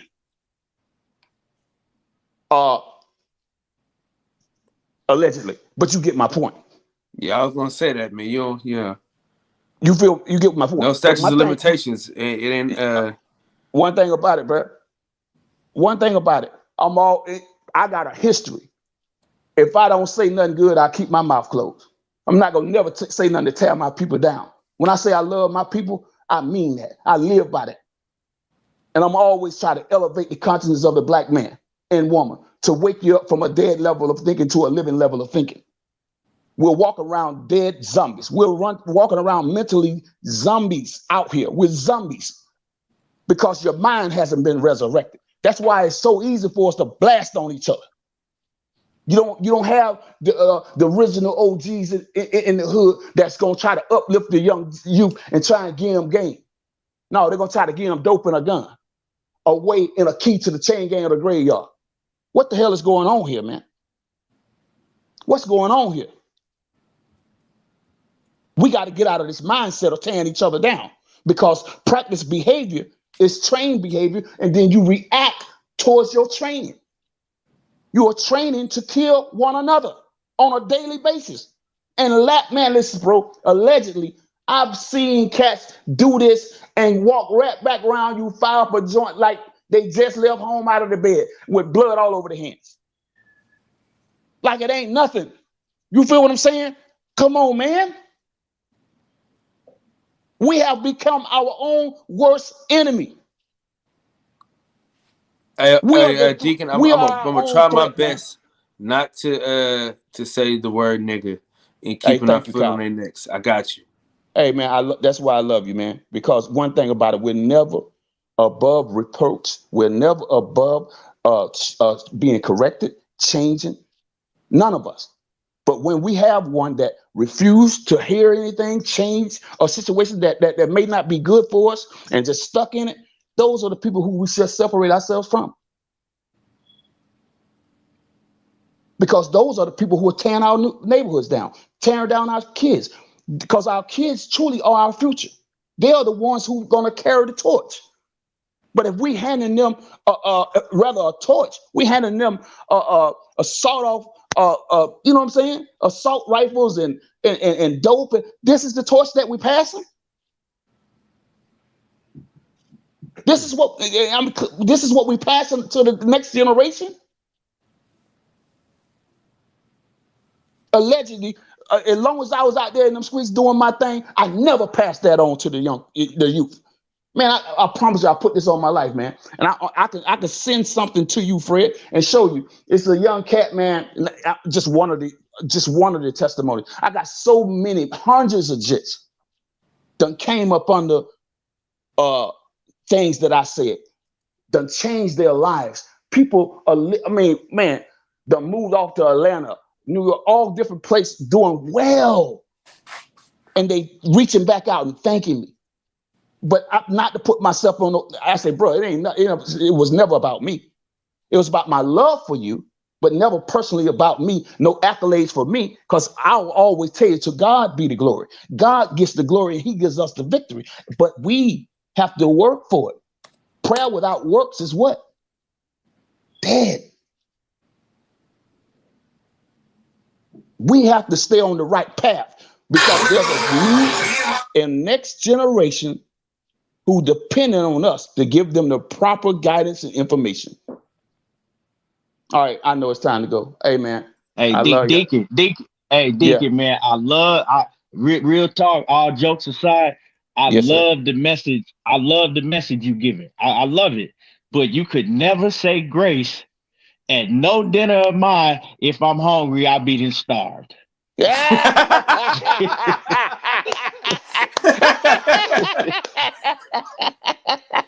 Boy, you shout out. That was a good one. Hey, hey, man, I appreciate y'all, man. Love y'all, bro. All right. Yes, sir. One. Old saying, if you only tough with a gun, then you don't need one. Boom. All right. What's up, E? Hey, what's going on with you, man? Man, hey, you ain't do the entrance, man. What's wrong with you?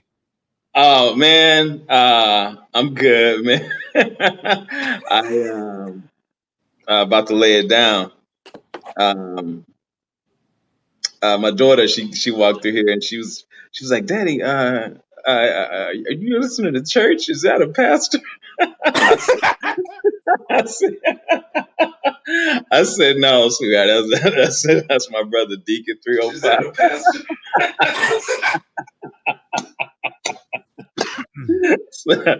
I salute to my brother, man. What's up, everything boxing? How you doing, brother? Oh, he got his mic. Is he muted? Ah, my bad. Yeah, man, I'm good. How you doing tonight? I'm good, brother. I'm good. You ain't cooking up nothing tonight? Man, no, not tonight, man. Fred, I sent you that video, man. Did you watch it? Man, did I watch it? Come on, man. Don't you know Fred is always on time, dog? I had this cued, man. I told you. Man, all right, we gonna debut. Hey, this is our show, man. We do what we want, man. We go from racism to the kitchen real quick, man. Hey, Fred, take us all off. Huh? Take us all off. Yeah, for sure. All right, we gonna watch it, dog. We gonna watch it. Come on, E. Don't you ever doubt me, man. Come on, man. Did I have it? All right, here we All right, kicking with the champ. We're making a Parmesan pasta with shrimp and carrots, broccoli, and we're also going to do have some butterfly tail shrimp along with that. Preparation is key. The best way to thaw your shrimp, because they come frozen, you want to thaw them in actually cold water. So you see how important that is, it being thawed in cold water. All right. They will not be cooked with the tails on. Take the tails off. Okay. And then you prepare them that way. So make sure you take that tail off. Okay. Also, you want your water boiling and your shrimp and your pasta ready to go. All right. Preparation is key because you want to keep everything in order so that you can get to everything really easy. Okay, very cool, really quick. All right, so my water has been boiling at this point. We're ready to go with the pasta. Now I use a wheat pasta. It's actually better for you than regular pasta, and you can't taste the difference. Trust me. Break my pasta is I like to use avocado oil, and I put that in my water. It keeps your noodles separated. And most people don't cook with avocado oil, but I like to cook with avocado oil because I read in an article that avocado oil does not become volatile at high temperatures. A lot of cooking oils, they become volatile, and they're, from what I understand, they're cancer-causing agents in these other cooking oils when they become volatile. But avocado oil does not do that. Okay. Another thing that I do is I put a little bit of seasoning salt in with my pasta. That helps to tenderize it quicker. Okay. So top on it. And now it's my noodles are gonna soften up here. With movie magic, they're gonna be done in no time. Okay. Also, all right, we're gonna go ahead and rinse off our carrots and broccoli. Rinse those off. Okay.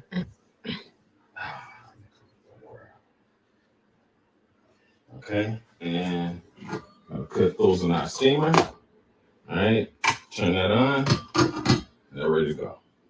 Okay, give those time. All right, we're back. Okay, once your noodles are done, you want to drain them.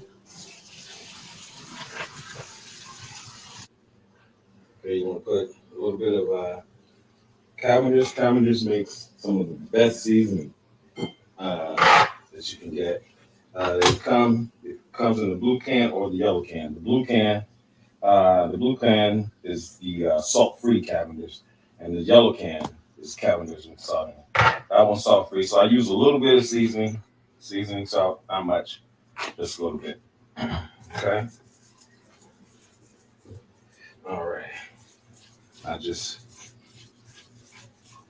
swirl it around in there. Okay. Your broccoli and your carrots are already done. Okay. They've been steamed and seasoned. Okay, and they're ready to go into your Parmesan sauce. All right, now let's turn here to your sauce. Also, what I've done I'm going to add mushrooms with this. Okay, now you can buy your mushrooms full, whole mushroom and cut it, or you can buy the mushrooms already cut. Okay, again, this is about preparation time and putting this meal together for your lady. Quality meal, but putting it together fast, but also giving her quality meal. All right. Now, these are going to cook down, so you're going to have some shrinkage, as you can see. This is what they looked like before I cooked them down. All right. What I did was I used a little bit of Worcestershire sauce, Heinz, and make a good Worcestershire sauce, and I cook with butter, not margarine, butter, and just and saute that down. Also, again, when we're telling you about the avocado oil, I spray that down with that. Now, for measuring, you can get these at Dollar General, Family Dollar, and they come like this, and you'll be using these as we cook more. You'll be using those. I eyeball a lot of stuff, so I don't really use them a lot, but I know everyone can do that. Okay, now we have the Parmesan sauce. What I've done is giving it a little bit of color with parsley. Okay, and I'll put a little parsley in there, and you see how that gives that little color. And then I go ahead and just add my mushrooms to it. Notice how I've already seasoned my shrimp. They're ready to go. Also, I put parsley on, just give them a little color, a little bit of seasoning salt, Cavender's also, and also you want to put a little bit of Worcestershire sauce in here. And this is just for ultimate flavoring when they cook. Okay, again, the shrimp are already done, so you really don't want them to cook too long because then they'd be hard. So you don't really want them to cook too long. Okay. Once you're done seasoning, you're gonna let this. You're gonna let your sauce begin to get a slight boil. All right, and we done, baby. All right, you see how the final result is? Everything is in the Parmesan sauce. All right, and all right. That sounds really good. Really good. All right. This is one of my easy, quick meals: shrimp Parmesan pasta with carrots and broccoli and butterfly tail shrimp. All right, so this is a quick meal that you can do for your lady, and trust me, she's gonna love you for it. All right, and you've been cooking with the champ, and I'll see you next week. Cooking with the champ. Yeah, I see you. I see you. Hey, how Good much stuff, man. Good stuff. Yeah. You didn't tell us how much all the food would cost and stuff. It's not. I mean, it's not. You can get stuff pretty cheap, man. It's not too expensive. You know, it's not too expensive, man. Appreciate that, Fred. That's love right there, man. Most definitely, man. No, How much did you pay your daughter to do this shit? he actually, she didn't. Hey, she took one bite. It's good. It's good. He didn't tell you got 3 dogs running around here. This week he got 2. So Shout out to Jay Jones, man. Shout out to Jay Jones, man. He gave us a goddamn chef. Oh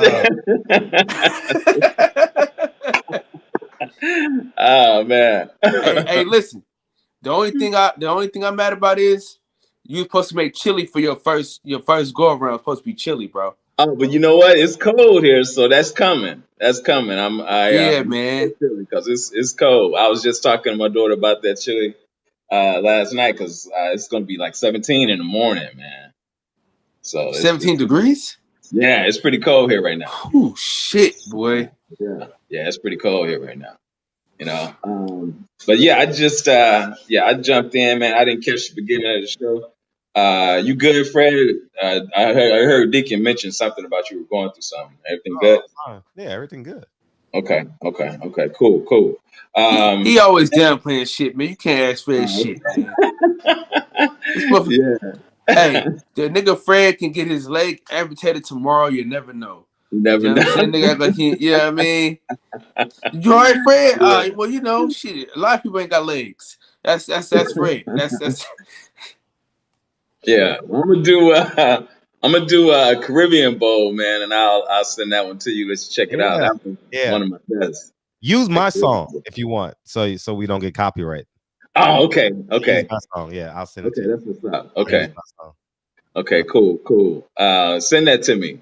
I will. Okay. Yeah, do that. I'm gonna talk to my man about charting that flight with you if you're serious about coming. Yeah, I'm serious. Yeah, I do want to come up for a day. Okay. Okay, cool. Really do. Okay, cool. I'll talk to him about that. To your daughter. Okay, that'll work. Man, I don't know what we're talking about tonight. I'm gonna just change gears a little bit. This cat that you got, what's his name? Glacier. That dude is a bullshit artist, man. I don't like that cat. He reminds me of what's his name? Michael Rappaport, think just because he has a black wife, you know, that all that old yo word to the mother type bullshit. You know, thinks because he has a black wife that, you know, that he can relate and talk and say anything. You know, he remember that, and that's the vibe that I get from this cat. You know, I was very and I didn't get a chance to mention it to him last night because I was so upset with the line that he was doing. I didn't get a chance to mention to how disrespectful I thought that was when he was saying he eat black eyed peas and cornbread. You know what I'm saying? That and I put that in the same category of Joe Biden saying if you don't vote for me, you ain't black. You know what I'm saying? I put it in the same category. That's how disrespectful I thought it was. And I noticed you didn't even know how to answer that shit. That caught you like you was like, I guess you regular. You know? No, I don't eat black eyed. I don't eat black eyed peas. Yeah, so I don't know. I can't. But yeah, I was like, right, because the shit just came out of nowhere. You know? Yeah, I rolled. Yeah, man. You know, but dude is foul, man. He acts like that. You know, nobody was around when all this shit was going on. You know, and don't remember how shit was when Floyd was with Bob Arum. Floyd was talking about getting away from Bob Arum for a while before he finally did that. You know what I'm saying? Because of the shit that was going on and the money that Bob Arum was taking from him. You know, I put it to what's the brother Leon Muhammad. Mm-hmm. You know what I'm saying? He knows that Bob Arum is a snake, and so knowing that, he knows how to deal with him. You know what I'm saying? You know what you get. You know, this cat, you know, is a bullshit artist, and he's trying to act like, you know, he's not. You know, and he's trying to tell you these things aren't going on in boxing when they are, and has been like that for centuries. You know, you know what I'm saying? So, uh, he's I just don't like the vibe I get from dude, man. Not at all. And what everything boxing was saying about the NBF list, man. Had I thought about that, I would have definitely. And I was, you know, I didn't. It didn't come to mind, but had I thought about that, I would have definitely, you know. And the thing is that you don't have to explain, you know, anything to him. He knows. You know, he knows. You ain't got to explain shit to him. You know, and I know, you know, Fred, you know the controversy. You let motherfuckers say what they say, and that whole thing. You like the controversy. It's just a show to you. I get it. You know, No, and it's not just a show to me. No, I don't see it in that eye. But I get what you're saying, though. Continue. I'm sorry. You know, and the thing is, you know, when I come in here, I like to have fun. You know what I'm saying? You know, I kind of have that same mindset. You know, don't take shit serious. You know what I'm saying? Just come on here and have fun. You know, it's entertainment.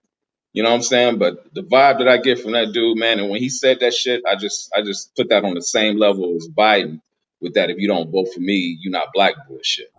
You know, and I didn't like the shit he said about Clarissa Shields, although she don't mess with us, but that's still our sister. You know, I didn't like that. I didn't like that as well. You know, but you know, it's all good, man. You know, it's all good. I don't like being out of character. You know, I like to come on here and have fun, but it's all good. It's all good. You know. When you start filming again, Kyle? February, March. Okay.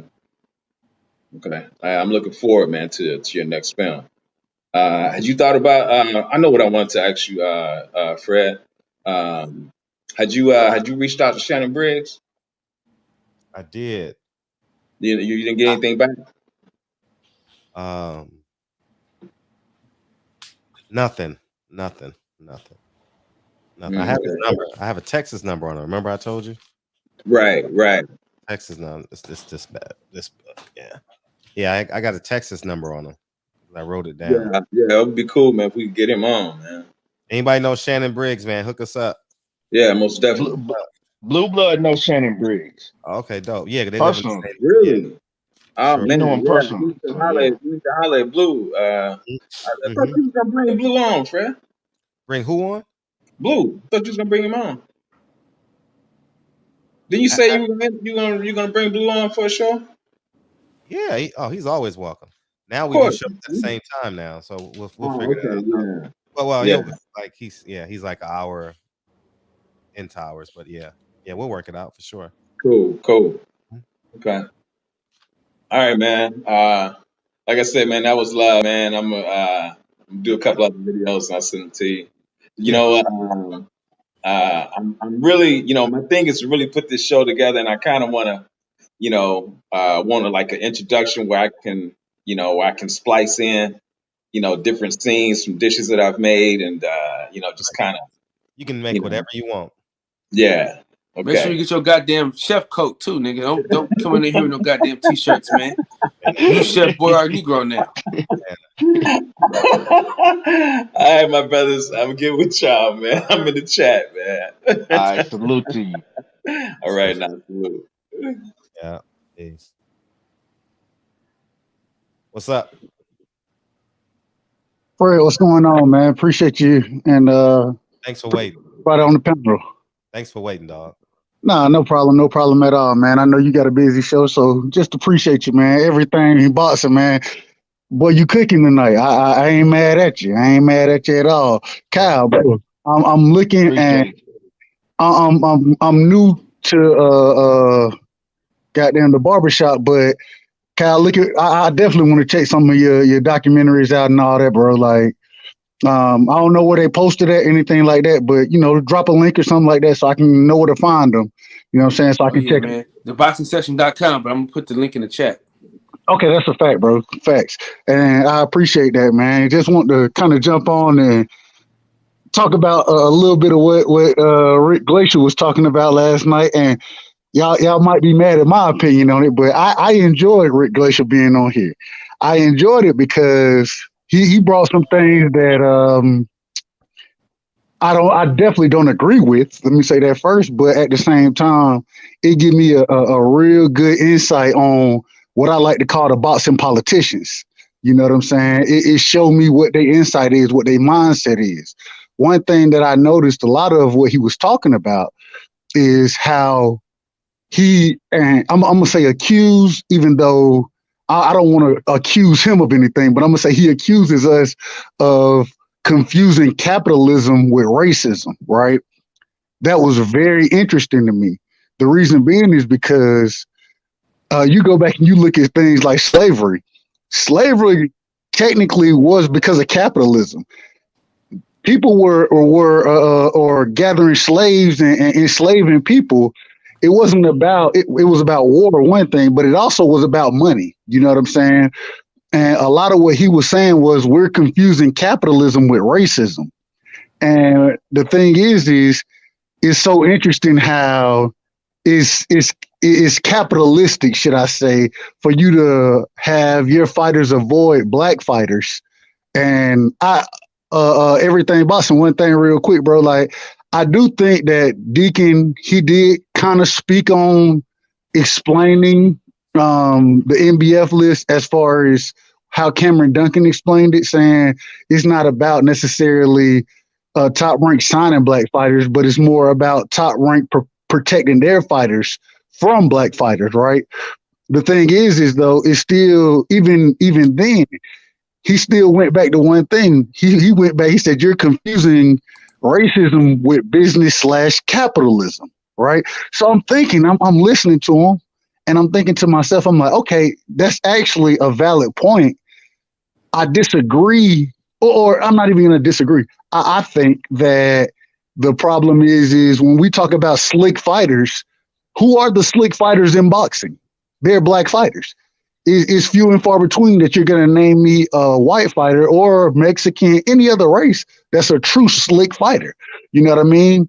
And slick boxing is what they want to go against, because if you are a slick fighter, what do they call you?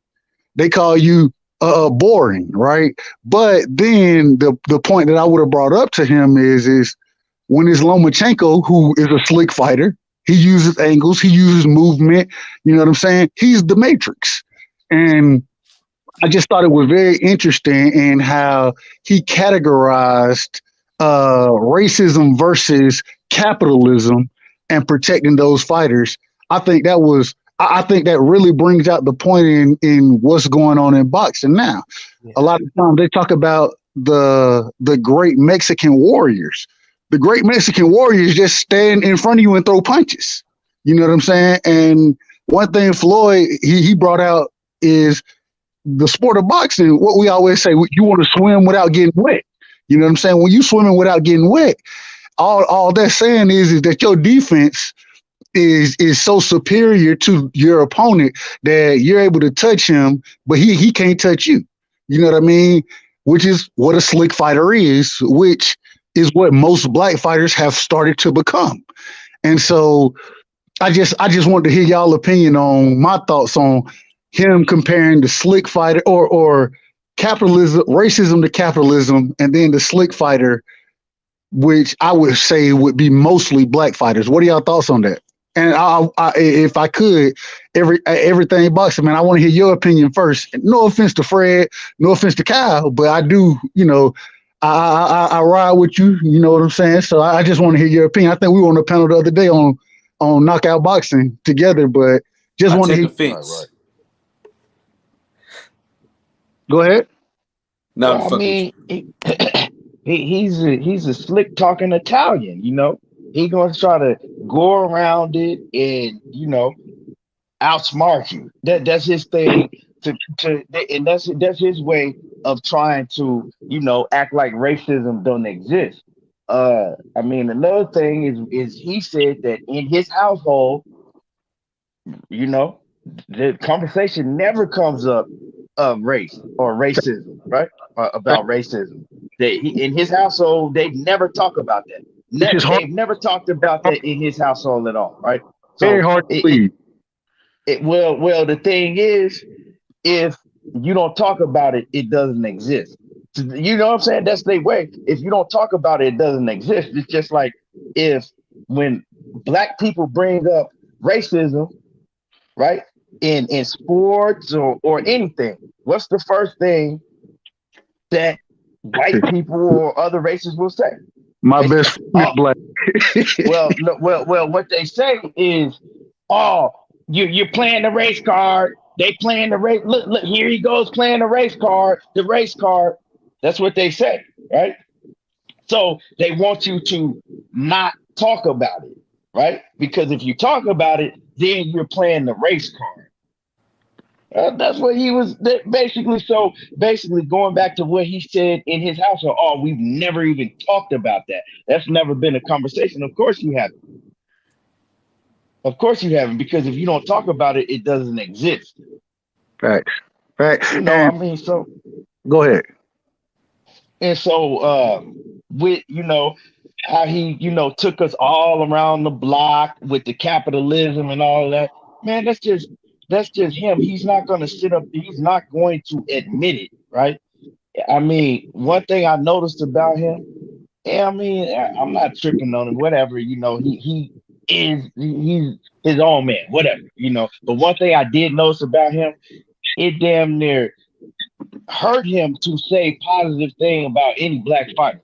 Like it was, the way he was talking about just the black fighters. He wasn't talking about Vasyl Lomachenko and Tyson Fury. It was a whole different energy when he talked about them than when he started talking about black fighters. Look how he was talking about Errol Spence and Wilder and Clarissa Shields. What do they all have in common? They all black fighters. But can I stop you on that? And one thing, the reason I want to stop you, because I agree. One thing, what was so interesting to me when you brought up and talking about Fred, when Fred brought up Bob Arum, right? The man, the only thing he could say bad about Bob Arum is that I can't think of his name. George Foreman. He said, that was correct. He's not a saint, right? That's the worst thing he could say about Bob Arum. But the interview before the last one, if you listen to him, one thing he made very clear. First thing was, Bob Arum is much more of a businessman than what what's the hair? I can't call a name today. Al Heyman. No, not Al Heyman. Not Leonard Ellaby. Go old school with the hair. Don King. Bob Arum is a much better businessman. He runs a much better company than Don King does. I respect both of them. Don King brought me up. This is what Rick Glazier said. Don King brought me up, but Bob is a much better businessman. He runs a best better company. Then every time you brought up, especially Fred, you said it one. You said it yourself. You was like, okay, what about these three fighters not fighting themselves? You named three PBC fighters. He blamed Al Heyman. Then you said, well, I'm going to the other side of the street now to Top Rank. And what did you say? Well, those fights just didn't have money behind them. Hold on now. So when Al Heyman does it, Al Heyman is he's a bad promotional figure, whereas when Bob Arum does it, it's okay. And it just seemed like he's a shield for Bob Arum, and everything he starts to talk about more or less would denigrate the black man who he's or referencing, you know what I'm saying? And I just thought it was very interesting in the words that he chose, the way he picked his way through certain situations, the way he would stop you when you're going into certain situations and say, hold up, wait a minute. Well, you got to blame Bob Arum for that. Or, I mean, not Bob Arum, excuse me, Al Heyman for that. But he never stopped you and said, well, you got to blame Bob Arum for that. He would blame Al Heyman. He would blame Al Heyman, but he would never go and blame Bob Arum. You know what I mean? So I agree. You know, there is a big piece of racism that goes into the sport of boxing, but at the same time, how individuals have figured out a way to use capitalism to defend the racism that goes behind it. It's so interesting, and I'm one of the people, I love to dissect what people are saying. I love listening. One thing about Fred, man, and shout out to you, bro, because when you say, yeah, it's my job to ask, well, why do you feel this way? I love that question. Give me the whys and the information behind your thoughts of what you're saying, because a lot of people do things totally different from what you're saying, but I would love to hear why you're saying things that way. So that's all I wanted to bring to the program tonight, man. And I would appreciate if y'all could cook on that. I'm going to step off. Just, you know what I'm saying? Just wanted to kind of give my perspective of that interview. But hey, man, y'all, all three of y'all, man, y'all keep doing y'all thing, man. I appreciate all the content y'all are bringing, all the interviews, the documentaries, you know what I'm saying? Just the different thought processes that you fellas are bringing, man. Appreciate y'all. Salute to y'all. And shout out to Right Side, man. Right Side is out tonight. So, but love y'all, man. Appreciate you, my dude. All the time, dog.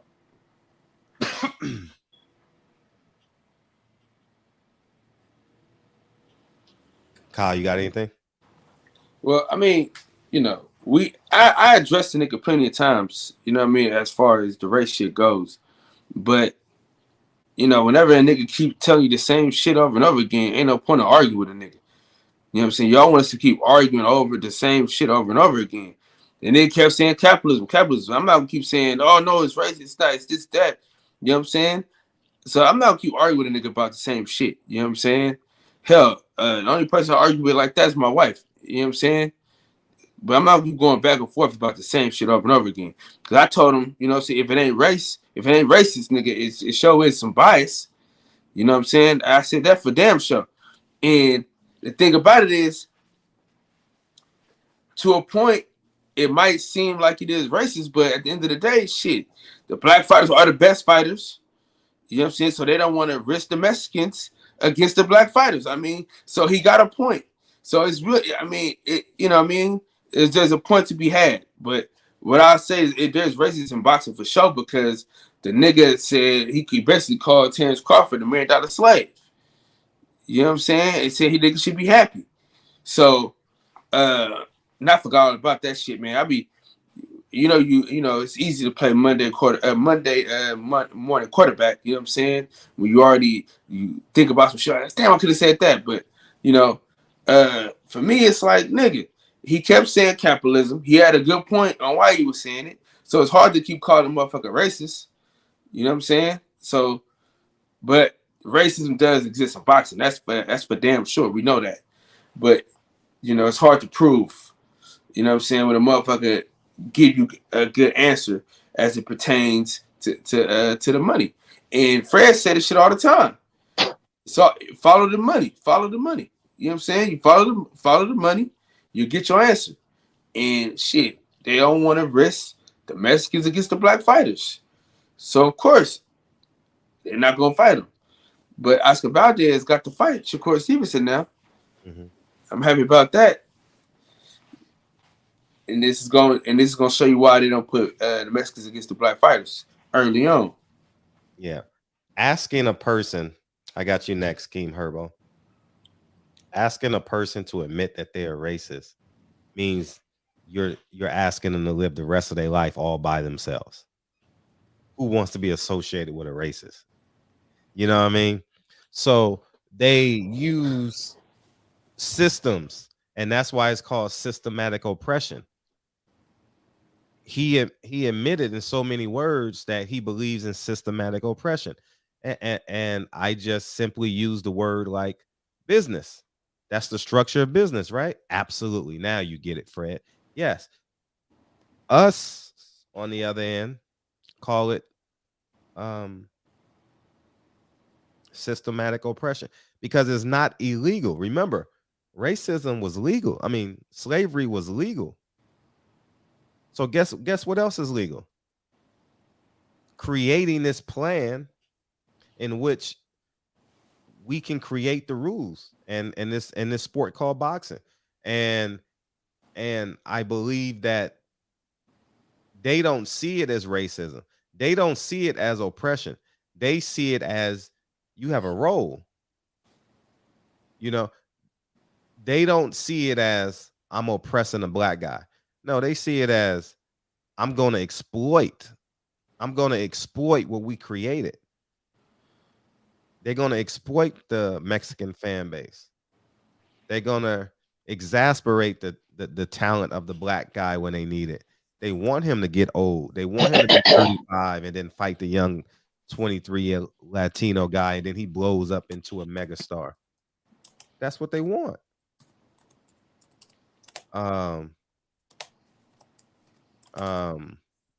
So I think that I'm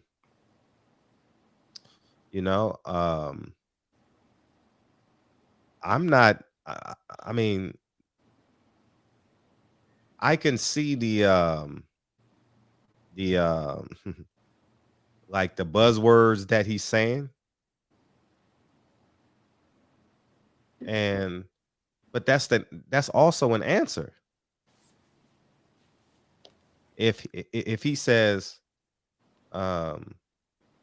something about Al Heyman about Gary Russell, oh, that's Al Heyman's fault. And then I give the same example on the other side of the street, and he doesn't blame the same person in which he blamed Gary Russell, then you have your answer. How much more? What more information do we need? This is not a court of public law. This is like a court of information. Do you want a white man to say, yes, I'm racist? Yes, systematic oppression benefits me. What more do you need? What more do you need? Because you're not changing him. He's 66, 67, and boxing works for him. He's not changing. Why would he change?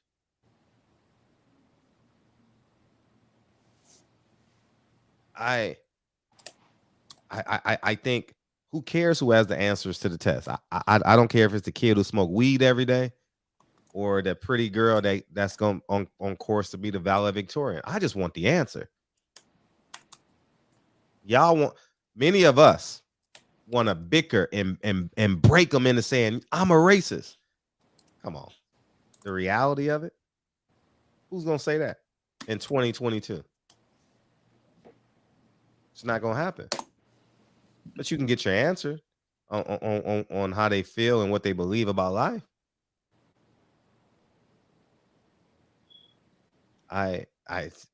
No one wants to be labeled a racist. That's the kiss of death. A racist? That's oof. That's the kiss of death. You know what I mean? It's our fault at the end of the day anyway. I'm always gonna lean on we have the power. I'm always gonna lean on that. And let me get King Herbo in. What's up, King? What up, Fred? How you doing? We good, man. What you got? Sure. I was saying, how you feel on the Gary Russell fight? I think that's I was gonna talk about that. that's I was looking gonna like talk a about that before we got out here.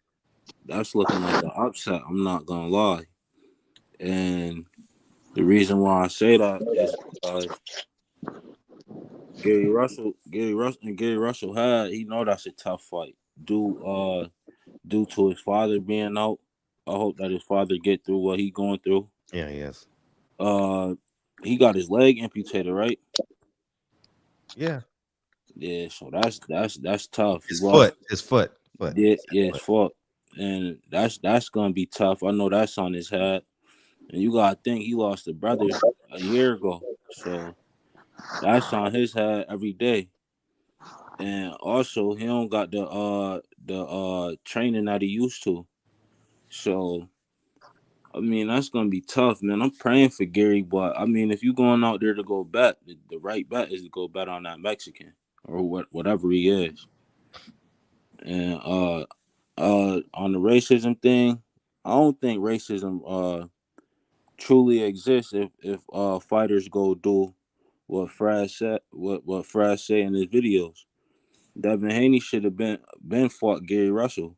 You gotta go chase the money at the end of the day. These fighters chasing the belts and letting these promoters do this shit to them, and that's these fighters' fault. At the end of the day, we can't feel bad because Terrence Crawford took the money.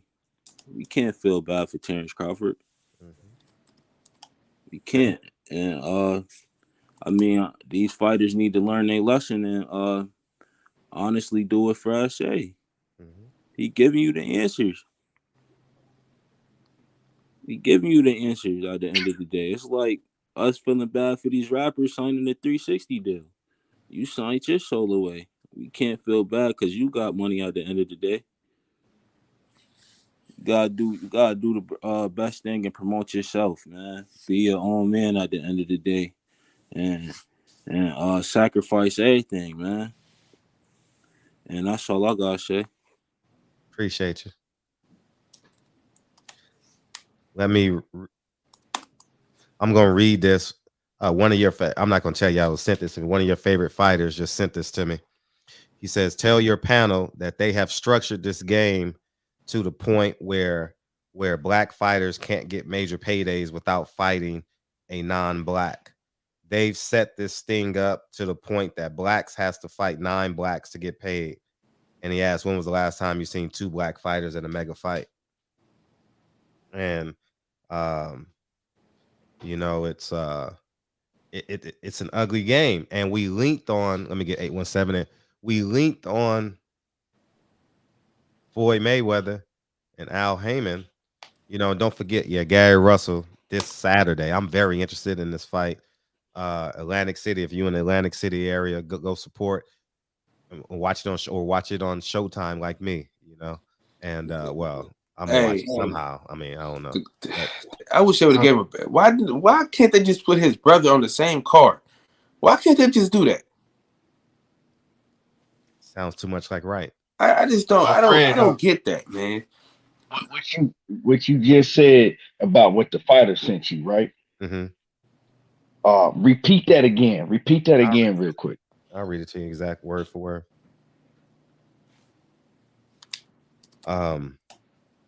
Tell your panel that they have structured this game to the point where black fighters can't get major paydays without fighting a non-black. They've set this thing up to the point that blacks has to fight non-black fighters to get paid. When was the last time you seen 2 black fighters in a mega fight? Okay, now Fred, remember what I said earlier about that. We have a black man that built his own company, right? Built his own company. Right. We have Al Heyman. So that's up to Al Heyman to or in his company to change that. But you know what they did, Fred?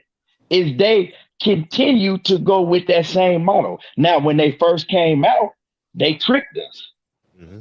You feel me? When they first came out, we all got behind them because they ran their company different than the rest of them ran their company, right? They Mm-hmm. catered to us. Pulled And that wool. we all got behind them. We was PVC, yeah, PVC, different.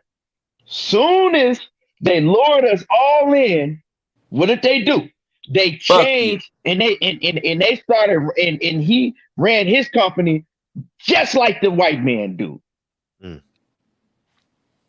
Oh, they ain't gonna like you very much now, Keon. You done lost everybody now. Oh man, All that's right, yeah. that's the least of my Yeah, you done concerns. lost everybody now. We There's on just your side, became but you lost them twins. now. Yeah, how we got the same dad? He's nice skin, but yeah, and speaking of Blue Blood, he sent me the contact, champ. So Blue Blood, appreciate you supporting the show as My well. my Yeah, man Ryan Jackson said that is not true.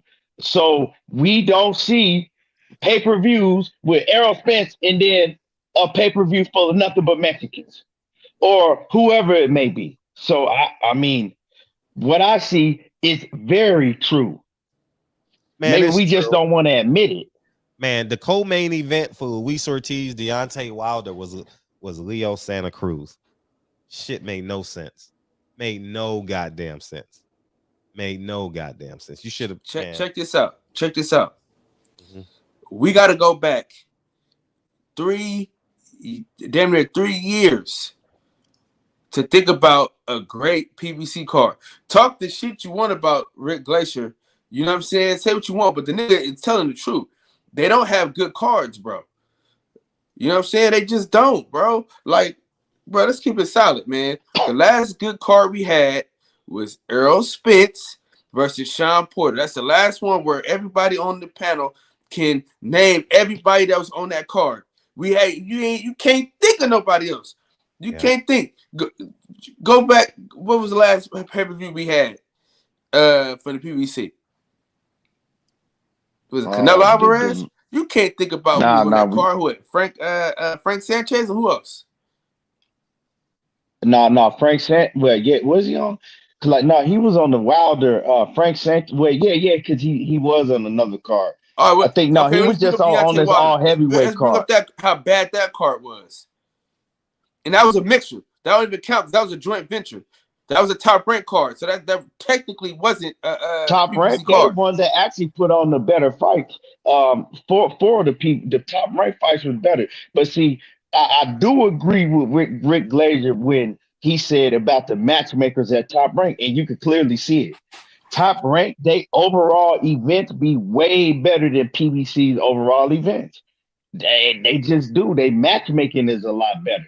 You know, even if some of these fighters on top rank you don't know, but when they pair the fighters up, they be exciting fights. I've been saying this for years, and niggas got mad at me because I was saying that top ranks fights, they events overall. When they put on the event, it's a lot better than the PBC events. The matchmaking, they do have, they do have some real good matchmakers knowing how to, match up exciting fights. Yeah, they do. Speaking of infrastructure, your favorite fighters came back and said, tell them he, meaning Al, has 2 Hispanics running PBC. He said what? Tell them he has 2 Hispanics running PBC. This is your world championship fighter. Text me right now. I can't. I'm deafer than a motherfucker, Fred. I said, this is somebody's favorite fight. This is a world championship fighter texting me this right now. Tell them he has 2 Hispanics running PBC. Oh, I know that. I said it. You can tell. And Samson. You can tell. Mm-hmm. You can clearly tell. Hey, Keon, check this out, bro. Think about this.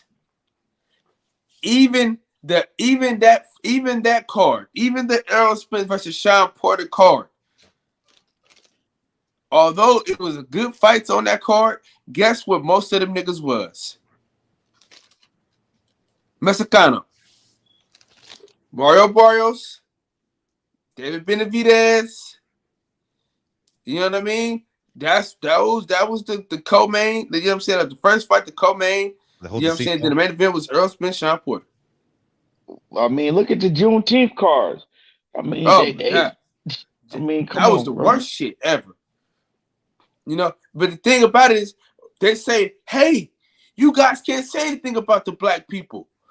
You know what I mean? Y'all can't hold the black people accountable for what they've done. You can only talk about the white people not giving us the fights that we want. You can't talk about the PPC not giving us the fights that we want. You can't do that. And I'm like, nigga, hold the hell up now. I like to, for me personally, I like to look at my brother and say, okay, nigga, you owe me more than the white man up the street. Because you look like me. You know what I'm saying? When I walk down the street, I know you're not gonna be. It's when you look at me. You don't look at me as a threat automatically. They look at us as threats automatically. We walk down the street, the white lady clench your purse. You know what I mean? And so what I'm saying is, we gotta hold each other accountable, bro. You know, there's no way on earth they got Gary Russell carrying a car full of nobodies. It's like, dude, King Tug just lost his last fight against Chris Colbert. You gonna put him right back on, you know what I'm saying, on the card. The only undefeated fighter on the card, there is no undefeated fighter on the card, I don't think. But Gary Russell, the dude Gary Russell fighter, I think he undefeated. That's it. Nobody else is undefeated on the card. No one speaks English but Gary. That's the PBC for you, though. Now listen, there's a card in March that we all can't wait to see. Hell, this might get Fred to get off his ass and fly to New York to go see his family in the mist. You got Xander Zaire, Keyshawn Davis, and Edgar Berlanga. That's your co-main, your first fight co-main, and your main event.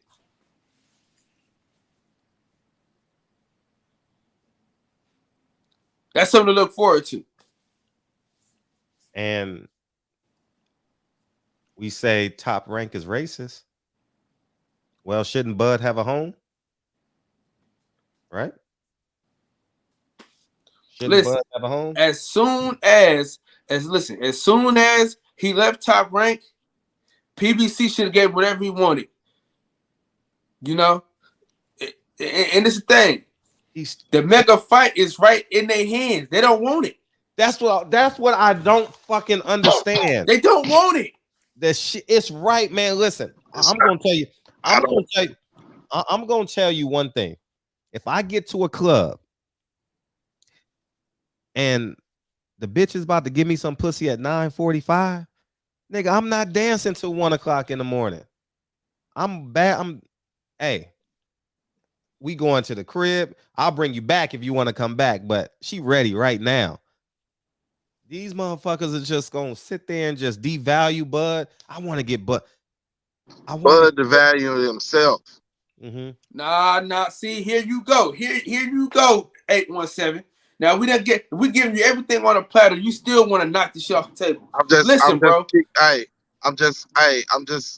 keeping it a buck. I'm just keeping it a buck. I agree with what Fred was saying previously when it comes to Glazer. You know what I'm saying? I mean, you know, we got to stop expecting for anybody to come out and just admit to being racist. And, you know, again, sometimes you got to sit back. You know, I had to sit back. I was too hot. That's why I clicked off, because I was too hot to listen. You feel what I'm saying? And I want to apologize to you, Fred, and the rest of the chop, because I didn't want to make it like I didn't want to hold my feet to the fire, because that ain't me. Keith know that. You know what I'm saying? Y'all know that. But I was too hot, and I was afraid of what I was going to say to him to keep going. But Fred did the right thing. When he asked him to expound on what he said with Clarissa Shields and just sat back, he basically gave him in and wrote the run with to hang himself. And he let us be the judge. And like I said, the following day after I slept on it, Fred's smart, he calculated. You know what I'm saying? And he really don't do nothing for show. I got him to admit. I mean, I'm sitting there like, I'm like, You want me to go back? No. I mean, he got to admit, I don't like Carissa. She ain't nothing but a motherfucking ghetto bitch. Right. That's how I interpret it. Right. And I'm like, oh, we got the answer. Right. But see, you know, what motherfuckers looking for is for him to say it in a literal sense, you know, and he ain't gonna never own that because motherfucker got to be seen in public. He got to walk around. He got to live too. But he got a you black know, wife. He can't just come out and say, fact. "Bitch ain't shit." He can't say no shit like that. Facts. But I think you and Deacon 305, when it came to that, I think y'all held his, you know what I'm saying, feet to the fire. Y'all did, you know what I'm saying? Y'all let him know what should have been known, you know. Oh yeah. By doing it the way that I did, and he walked right into it too. It made it obvious to everybody else. Because if his woman deserved that same respect, I don't care in his neighborhood or out, then every other woman deserved that same respect. You feel what I'm saying? And it was funny that he said that in my neighborhood it wouldn't even happen. You dig? So in your neighborhood, you feel like those men are solid enough to protect your wife, and she worthy enough to be protected, but Clarissa ain't worthy enough to be protected. Even though she's somebody's wife, she's somebody's daughter. You feel what I'm saying? So, you know, he can say what he want to say, and then again too, I want to say this too, and I don't want to get away from it because I still want y'all to hold me accountable so I can explain myself. But I want to say this too. You know, you talk about how he blended capitalism and racism, and W. Rice was saying how it was interesting. Let me say something. Who constructed this capitalistic country and construct that we in? So who's had practice at it for 400 years to be able to articulate and explain it and revise it that we participate in? So, you know, I mean, it ain't hard for a motherfucker to talk slick and pull the wool over your eyes, like Keon said. You just got to be smart enough to realize what the motherfucker's saying. Like he used that phrase, and Fred was able to understand what he was saying when he used the phrase about the homosexual guy, but Kyle had no idea what he was saying. You see what I'm saying? That's something that they practice and that they're masters at. And what we have to do is educate ourselves and also understand. You know what I'm saying? Understand what we're dealing with. Therefore, we don't react in such a way. And that's why I'm saying I want to apologize to y'all about. That's what I got to get better at. And I appreciate guys like Fred setting that example. You feel what I'm saying? It's always and that's what I said last night on my little shit. Bro, it's always good for us to continue to grow. We can all be better and we can all get better. You know what I'm saying? But the shit that he's suing for is obvious. We all seen it. And our problem, and I'm gonna speak for me.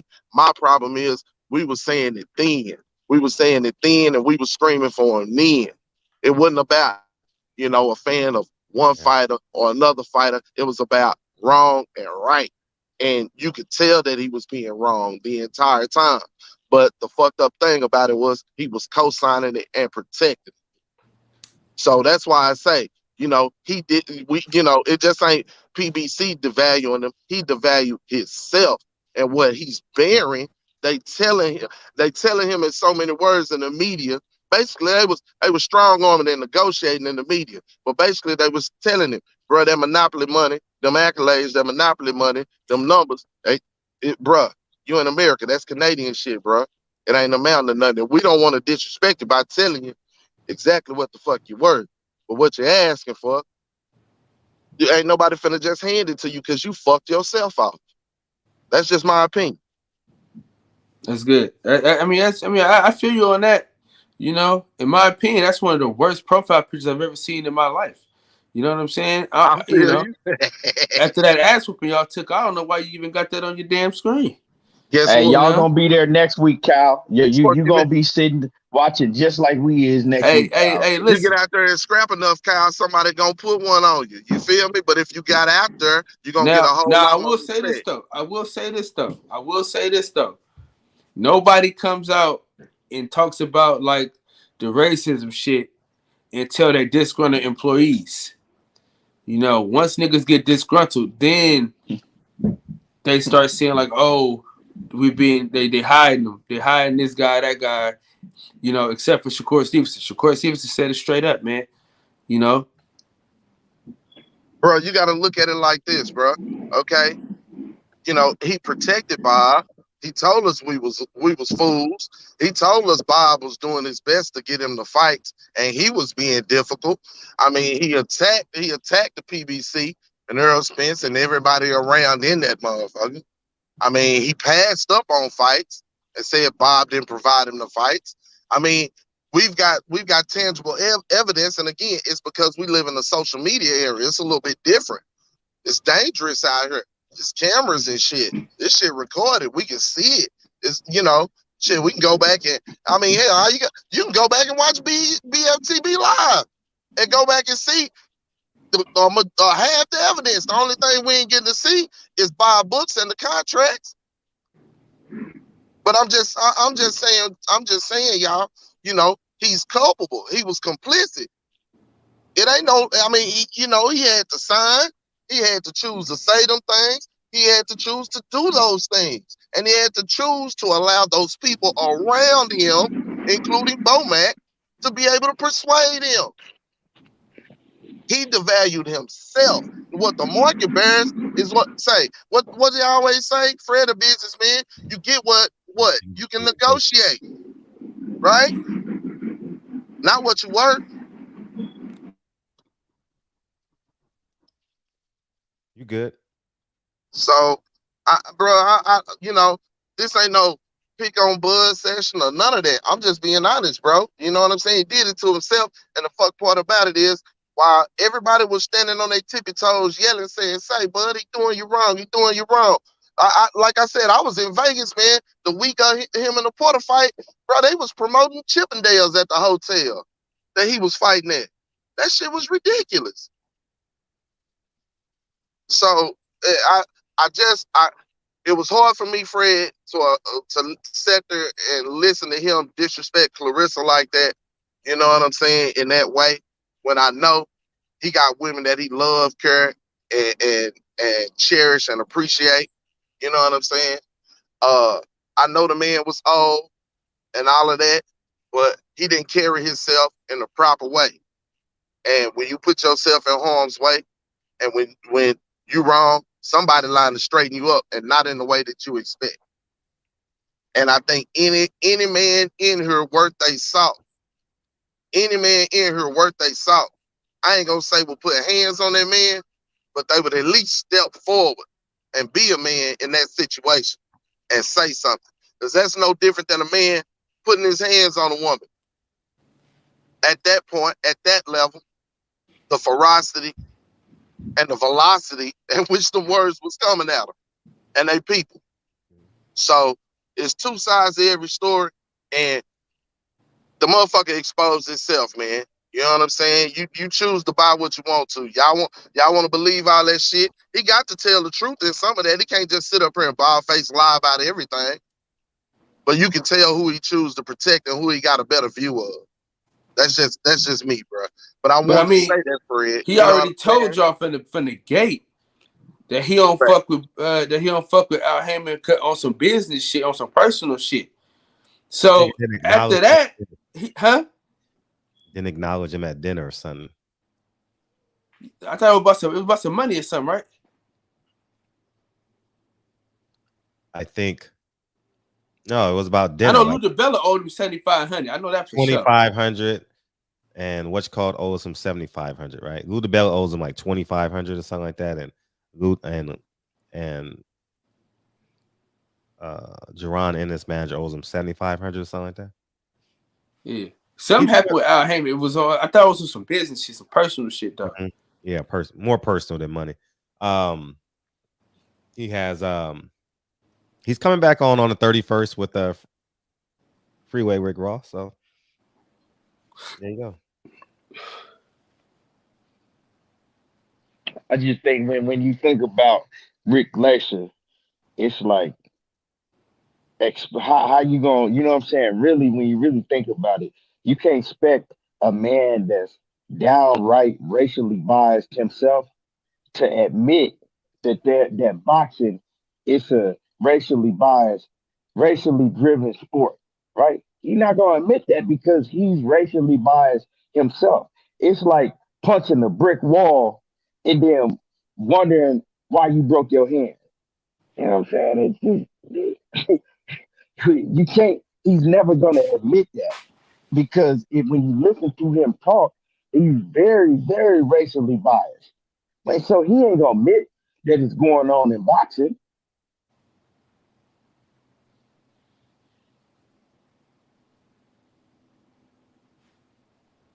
I appreciate it, Fred. I just, you know what I'm saying? I Oh, want to God. come in and say that, bro. You know, Rick's still a piece of shit in my view. You know what I'm saying? I don't think that's gonna change. But you know, he was an honest piece of shit. You know what I'm saying? He was honest about who he is, but you just had to sit back and be able to peep it. And I appreciate your ability to stomach it and be smart enough, you know what I'm saying, to allow people to display whoever they are and let us be the judge. I'm glad you said that. I'm glad you said that because a lot of people give Fred a hard time for allowing niggas to talk. It's like, nigga, he's an interviewer. The motherfucker, he ain't come to argue and yell at the nigga. Like he trying to get information. You know what I mean? You don't want nigga to shut down in the midst of the interview and miss out on some great information. And you got to be able to see. Here's the thing with us, you know what I'm saying? And I say this, you know, in my opinion, you know, the anger, the vitriol, the hurt, you know what I'm saying, for so many years of oppression and so many days of putting that mask on and going out to fight, you know what I'm saying, or feeling like you have to fight, or feeling like you have to protect who you are, what you like, how you move, what you eat, things of that nature has built up like a residue. So when you sit at the table with one of you and you truly understand where the motherfucker heart is, you dig, no matter what they're able to say and how they're able to finesse it, you truly know where their heart lie. It's hard to hold that back. You know what I'm saying? Because you understand that this is part of what we've been facing systematically and I mean just in its entirety as a people, and not just us, you know, anyone who's been marginalized in that way. So that's where it comes from, and it takes a special breed to be able to understand that, and also sit down at the table and be able to delegate and allow them the room to speak what they believe they truths are as well, so we can finally get down to the bottom of it and judge shit properly. So I appreciate Fred for that, and we need to recognize that and salute him for that. Like I said, the barbershop provides us many things. We may not agree on all of them, but we have to understand and appreciate what the platform is here for, and other platforms such as like Keon and others. Real talk. I appreciate y'all. Peace, King. Thank you. Hey, real quick before you go, bro. 100.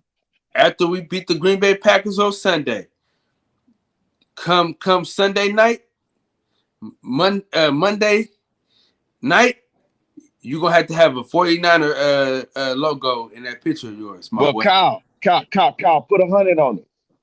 What? I got Green Bay. I said I got Green Bay. Oh, now got let me see you another want to bet some money, man. Hey, listen, man. I don't got enough money to put in escrow to be fucking with y'all today, man. Man, you don't believe. You know they gonna get their ass beat. Nah. Well, you know that ain't cheese it. gonna That turn ain't it. y'all stomach. I got Okay, a lot of bets out here right now. As run back. Okay, Run me back. As a matter Run me of back fact, my bet. as a matter, you know what? This is what we'll do, Keon, my good friend. Cause you going to the Errol Spence fight, right?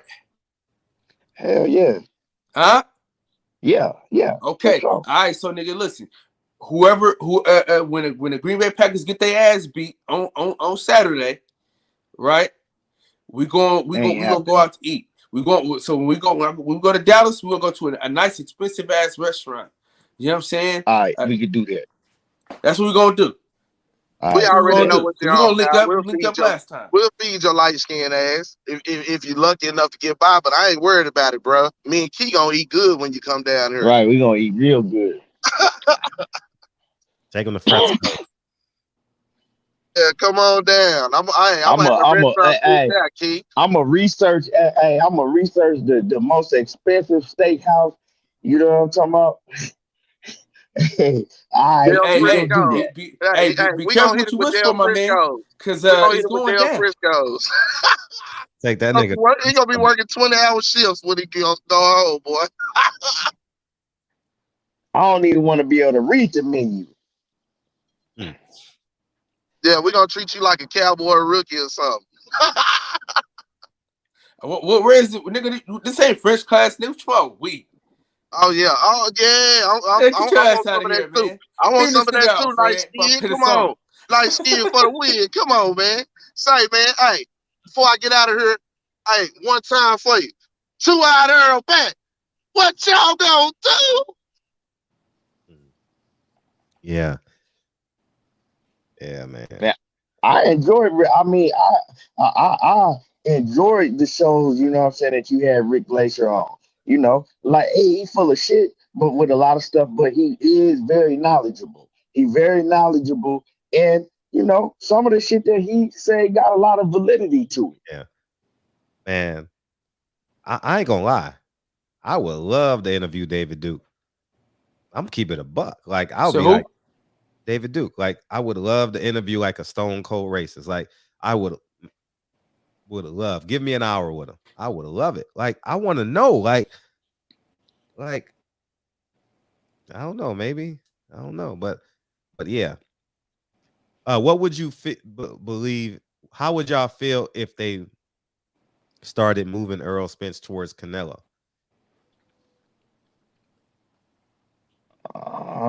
That will be, a lot of people be talking about that, Yeah. but that's gonna be a hard fight to make because now Canelo fighting at 168 and then probably going right to 175 after he, you know what I'm saying, if he fight Jamal Charlo, it'd be at 168. Then he gonna go to 175 because he gonna relinquish them belts. There ain't really nothing else for him because he pretty much already told us that he ain't finna stay down there to defend his titles against David Benavidez. So he moving up to 175. And then Errol Spence, he at 147 now. So they was talking about that happening at 160. Ain't no way Canelo is moving back down to 160 for nobody. Facts. Yeah, man. They saving Earl for Canelo. Yeah, that's what he says. They saving Earl for Canelo. Who said that? Who said that? Not me. Oh, okay. Still Yeah. on your phone. Yeah, my I fault. mean, how is that gonna happen? Errol Spence, he can't fight. Says like, okay, so say they do a catch weight. Mm-hmm. Say they do a catch weight 165. Mm-hmm. You know, we stretching it because by like I said, by that time Canelo fighting at 175, and he already saying that he not going back down to 168. So they do a catch weight at 166, 165. Can Earl fight that high? You know what I'm saying? Can he go that high in weight? You know, and be competitive against a Canelo Alvarez? That's a lot of weight. Yeah, I mean, Canelo will be a huge favorite in that fight. Or do you just, you know what I'm saying? So I don't know, man. Like I thought the fight, me personally, I thought the fight was gonna happen. I think the fight probably would have happened by now. Mm-hmm. Maybe that probably would be one of the big fights that we would have had if he hadn't suffered them, you know, the car accident and all of that. Because the road that Errol Spence was on, to me, I think he was on that road to be able to meet Canelo and fight him at like 160 or something like that. But to me, I think with the injuries and the car accident, they're kind of passed up. Right. The worst thing Errol Spence did was give Canelo that juice. Cause after that shit what that happened with Triple G and the PDs, he lost a lot of steam. If y'all remember that shit. And Earl gave that nigga that juice. Man, I could fight Canelo, and then Canelo and then his boy to my all that fight never happened and shit like that. So then he got the clout. So you know that's why I like when Tank be interviewing. I like when he be like, man, I don't fuck them niggas. I'm the top dog. Like he don't even acknowledge them niggas. You know what I'm saying? And I think that's what you got to do. You got to show like no type of respect because they use that clout to come off your name, man, right, and build their buzz. And that's one of the things that Canelo did was use Errol Spence for buzz. Well, this is what I got to say about that, Kyle. I don't like that when niggas say, "Oh, he just using me for clout." Like say, let's go to Tank Davis since brought him up, right? When he talked about Devin Haney, it was, and he's a clout baby. When he talked about Gary Russell, man, he just some clout. Nobody knows Gary Russell, this, and that. Bro, this is like Gary Russell said in his interview today. This is a gladiator sport.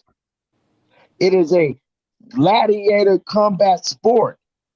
So why can't it be you think you better than me? I think I'm better than you. I'm calling you out because I'm a competitor.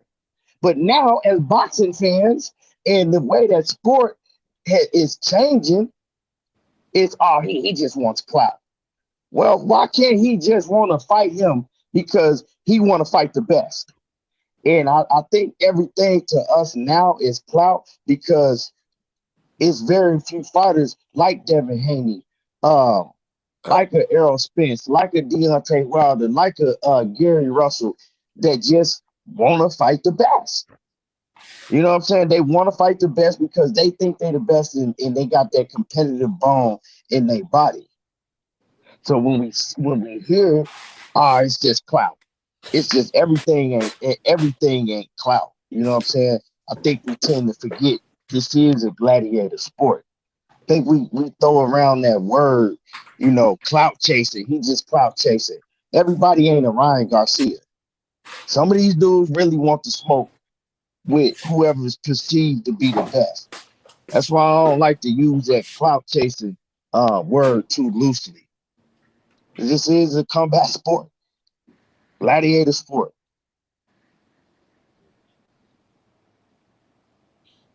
You make good points. You make good points.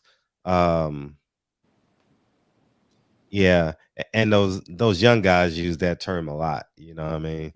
Cat, clout. They ain't never fighting each other. Those 135 guys. Man, I ain't gonna lie. I've never seen Real Housewives of Atlanta, but them guys at 135, that's what it reminded me of, man. Like how people describe that show. Real Right. husbands of Hollywood. That's what they are. I've seen that once or twice. Man, God damn. Would they just get in the ring? Damn. But it is what it is, man. Had a good show tonight. I appreciate you hanging out, Kay. Oh yeah, no doubt, man. I'm watching every night. Me and my lady, we be, laying in bed watching the show every night. So. That's love, man. Tell her we Yeah, said hello and thank you. Yeah, man. She love the show. Man. I just any parting words. I'm gonna post your channel again once. Oh man, I appreciate you, Fred. You know what I'm saying? Like I said, man, I had a good time. Like I said, hanging out with y'all. I appreciate you. Keep doing your thing. And man, like I love watching your show. No, that's love, dog. Thank you. Thank you. Sir. That's Yes, mutual. sir, man. I'm gonna hop in the chat. And y'all can catch me, like I said, y'all can catch me on Everything Boxing, and I come on every day, Monday through Friday at 12:30 Fred time on 12:30 Pacific, 1:30 Mountain Time, 2:30 Central, and 3:30 on the East Coast. Yeah, so appreciate y'all. Your shit growing too, nigga. Appreciate it. Yeah, man. We're gonna keep on, you know what I'm saying? We're gonna keep on moving. Got to. It's crazy when you stop going to fights, your shit grow more than going to them shits. Yeah, because you consistent here. Yep. I appreciate y'all, Fred. Appreciate you, Kyle. Most definitely, man. We need each other. Yes, sir. So I'm just gonna say this: when people say Top Rank is racist, and I think we got to start saying Top Rank. I think it's important.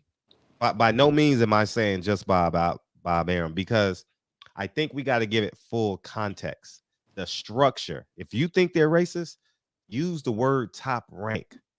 The structure, because we're talking about structure. It's not just a person.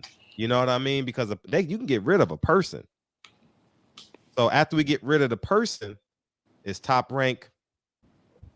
They Northerners now. You know what I mean? They believe in Black Lives Matter.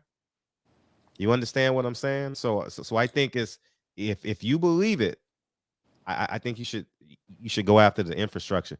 I remember when I was going to sue somebody, and it was like, you don't sue them. Who they work for? And I said, aha, I gotcha.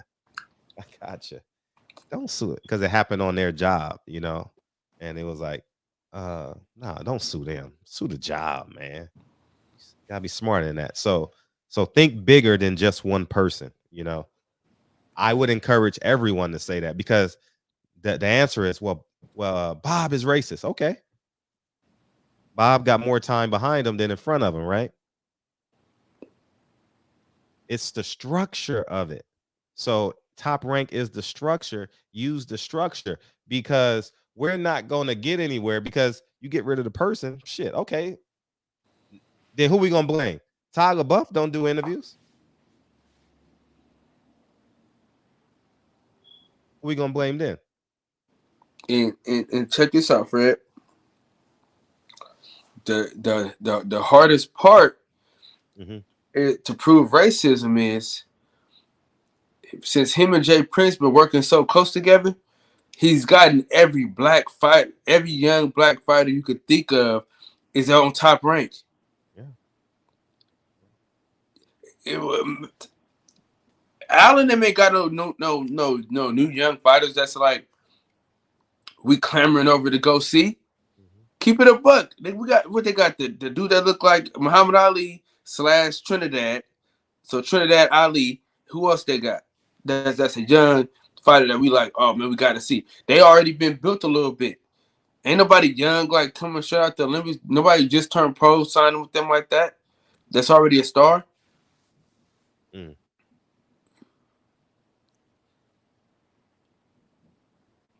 So it's hard to prove race, even with the infrastructure. It's hard to prove the racism shit. You can't prove it. You can't prove it. You can't prove it. That's why in my position, like see, I try and teach you guys like the logistics of reality. In my position, I can't call people racist. You know what I mean? I can get sued. I can get liable. So I can't be on here saying Top Rank is racist. PBC is racist. That person's racist. I'm here every night. So when you got to be able to prove that shit. I'm not saying they not or they is.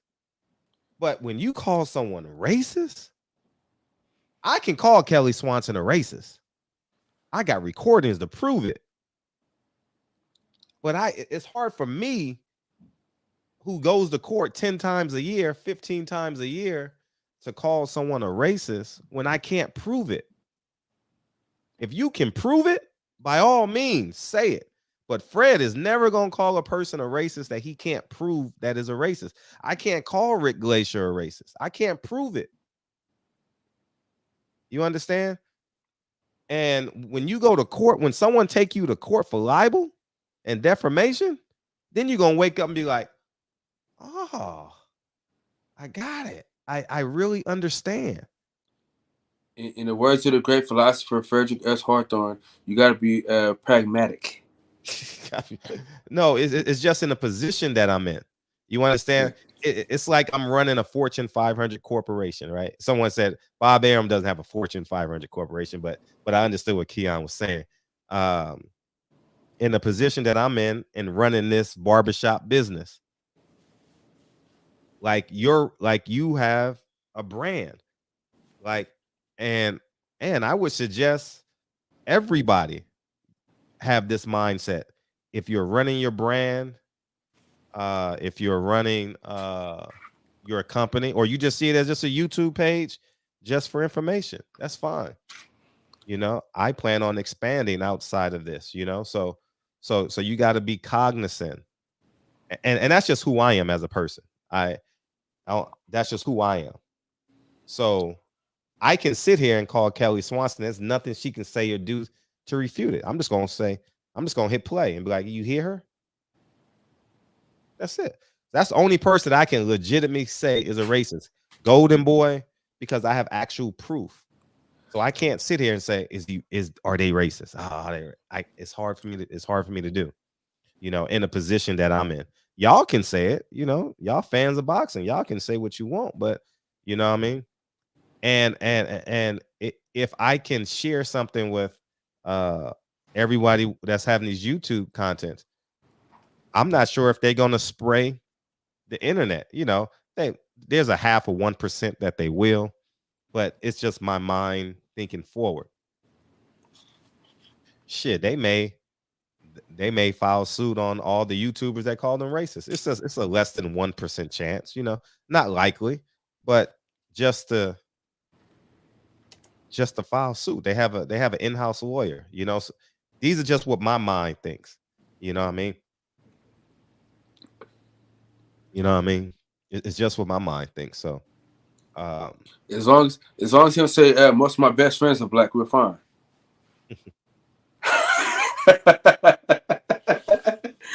No. But now that's how you can prove somebody's a racist. If they say most of my best friends are black, then that, you know what I'm saying, that's how you know.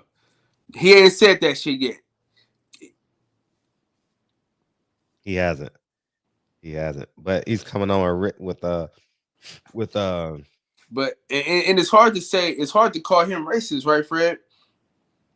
I can't I can't prove it. Like, man, I understand his mind.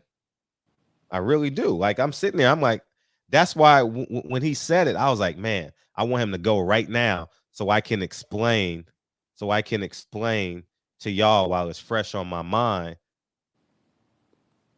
what he's thinking, like what I believe his mindset to be. Like once he said that shit clicked in my head, and I was like, I got it. Mm-hmm. Yeah. Oh, and I'm interviewing Stacey. I'm interviewing Stacey McKinley this weekend too. Who's that? Mike Tyson's trainer, assistant trainer from years back. Yeah, Don King's guy. You know who he is. You just didn't know his name as a kid, but yeah. Got him, Murad Muhammad, and Bob Arum. So I should have something on those three by Sunday for y'all. How that goes. Yeah, man. Listen, man. We gotta say this though, Fred. The people that you allowed us to talk to. This is so sad. He said, "Sounds like Fred is encouraging top rank." I'm actually trying to help y'all. I'm trying to help, dude. Like this. I'm not even gonna comment to it. Fred, I be man, Fred. You see, you acting like me now, man. Fred, there's only one of us can argue the chat, man. Okay. I'm like, damn, I can't even give good advice now. Like, you know what I mean? Because they're gonna have to subpoena somebody from the media. Who did the Terrence Crawford interviews? Who did the Bob Arum articles? Who did the Terrence Crawford articles? They got to subpoena somebody. I don't know who they're gonna subpoena. You know what I mean? So yeah. But Fred, so that's where we're at. Yes. But let's be honest though, Fred. In the last 2 years, Top Rank has been doing some better shit. Better shows. Yeah. Better shows. And if I'm gonna tell you one thing, y'all better be highly upset and y'all better rebel, or y'all cowards, y'all just talk in the chat. If Shakur Stevenson and Oscar Valdez is free and y'all don't say or do nothing about it, dog. Listen to me, dog. Listen to me. Fredro, Freddie. Yeah. You know what I'm saying? Frugal Fred. Yep. All the nicknames. Listen, if that match, that fight is on for free. That's crazy. He's willing to pay, man. Everybody said it, right? Everybody said like, oh man, this and that, and we always got to pay. If that fight is free, y'all better stand up. But Fred, I got you know that fight's gonna be for free, right? You got what? That fight's gonna be for free. You think so? Let me tell you, because Bob Arum is a smart man. Because he told us plenty of times. He said he not putting nothing on pay-per-view for no reason. Right?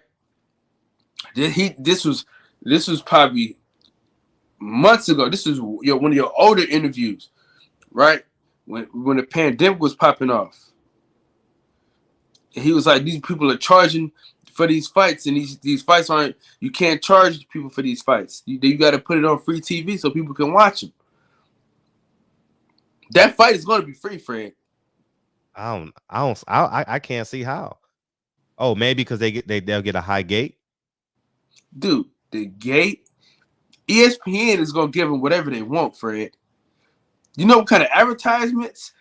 Listen, Bud leaving Top Rank was the best thing that ever happened for Shakur Stevenson. The best thing. The best thing. Think about it. We talking about Shakur Stevenson so much now that Bud ain't with Top Rank no more.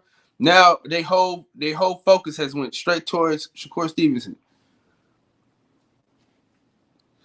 I mean, listen. You say what you want about the Rick Glacier nigga. The nigga know business. He know economics. He like he said, as soon as Terrence Crawford left, he said they got somebody to replace him.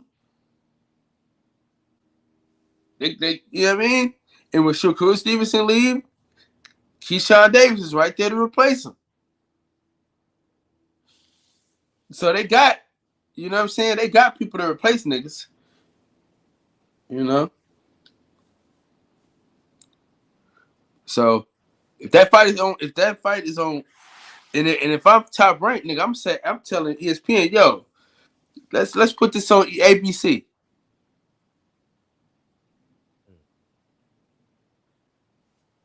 Let's put this motherfucker on ABC, man. Let everybody see this shit. Is that a pay-per-view fight? Technically. I mean, the reason why I say it ain't going. But Fred, me and you don't buy fights.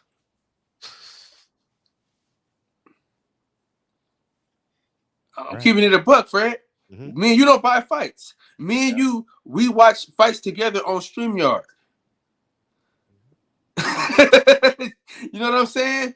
Mm-hmm. We listen.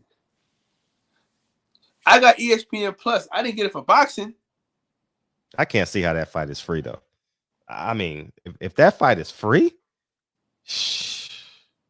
damn. That's on par with Crawford, and I mean, it's right below it, but it's like it's still a big fight in that division. That's the biggest fight in that division, 130. You know, it's a big fight. Shakur, Oscar, free? Nah. You know why? You know why it's smart though, Fred? It's gonna force everybody else's hand. It's gonna force PBC hand. That rating is gonna be crazy. Because Top Rank is gonna be able to say, we gave y'all Shakur Stevenson and Oscar Valdez for free. They want y'all to pay for this bullshit.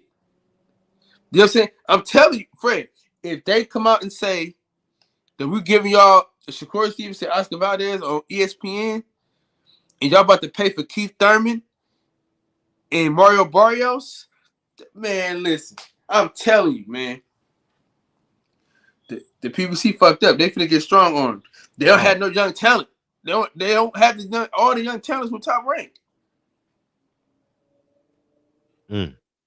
We'll see. We'll see. Man, where L-Dub at?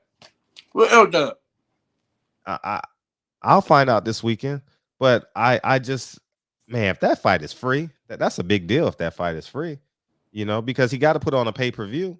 He hasn't put on a pay-per-view yet this month. So I mean, it's only right. And let's be honest though, Fred. They purses ain't that much. They're not getting no crazy ass purses. We'll see. But if that Fred, you taught us the business. You taught listen, you taught us this. When we had Lonnie on the other day, the networks get all this money and they trickle it down, right? Bob Arum's gonna get his regardless. Mm-hmm. He gonna get his because Oscar Valdez ain't making $4 million, and Shakur Stevenson ain't making $4 million apiece. You know what I'm saying? Mm-hmm. That's why the Bud Crawford and Sean Porter fight had to be on pay-per-view. You get what I'm saying? They're not making that kind of purse, right? Yeah, because that was $10 million, and but the reason why it's tricky because that fight is like 1 foot on one side, 1 foot on the other side. You know what I mean? Like, so. But if that fight is free, people ain't gonna say nothing because honestly, it's about the product. And think about this though, Fred. Yeah, Bob Arum is Jewish, man. Yeah. That nigga ain't finna just be taking no unnecessary risk to spend unnecessary money. I get it. I get what you're saying. I get what you're saying. So ESPN might come with the bag for that. Fred, think about what they could charge a motherfucker for advertisement that night. Yeah, no, I get what I got to see it to believe it. No, I got you. I got to see. I mean, boxing has fucked us so many times. I'm with you. Mm-hmm. You know, I'm with you, 100% with you. But ain't no fucking way. You see it. There's no. Listen, PBC can't. They can't convince. They can't explain. You know what I'm saying? There's no way to explain how we got Oscar Valdez, Shakur Stevenson for free, but you want us to pay $80 for Mario Barrios and Keith Thurman. You can't explain that. How can you know what I mean? You can't you can't explain that. Let me ask the chat. Do you think it'll be free or PPV? I'm interested. Hey, Bob, remember I told you he don't even believe in pay-per-views no more. Oh, he told you that, Fred. Remember he said the model is not the people are not buying the fights. We don't, you know. You got 3 frees in a row.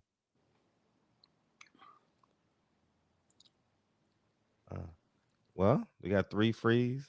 No pay-per-view so far. You can't convince. Say free. Everybody say free. Hey, Fred, there's no way you can convince the people after you bought ESPN Plus, maybe. ESPN Plus, maybe. This is gonna be on both. Way too much money involved. Now that fight has like, it's like like you said, it's on a cusp. It's not quite pay-per-view, but it's like right under. You know what I'm saying? Like it'll do like a Tank Davis number. And Bob Arum ain't for Tank Davis numbers. You know that. He's not Fred.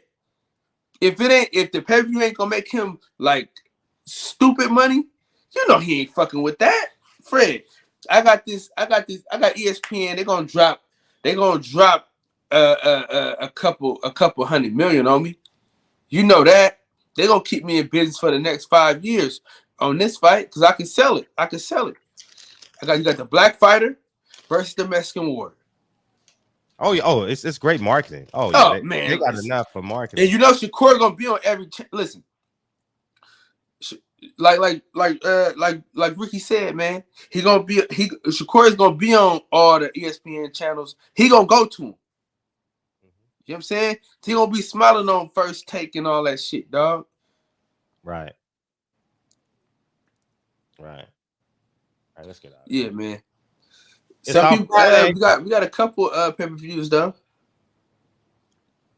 I don't know. It's our Friday, and Gary Russell is fighting Saturday. So Gary got the weigh in tomorrow.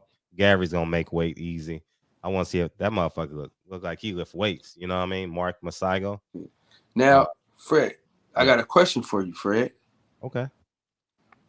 Which free fight did we get that we should have paid for? What was that fight? Would you say? Tio Loma, maybe. That's my point, Fred. He gave us that free with no fans. Mm-hmm.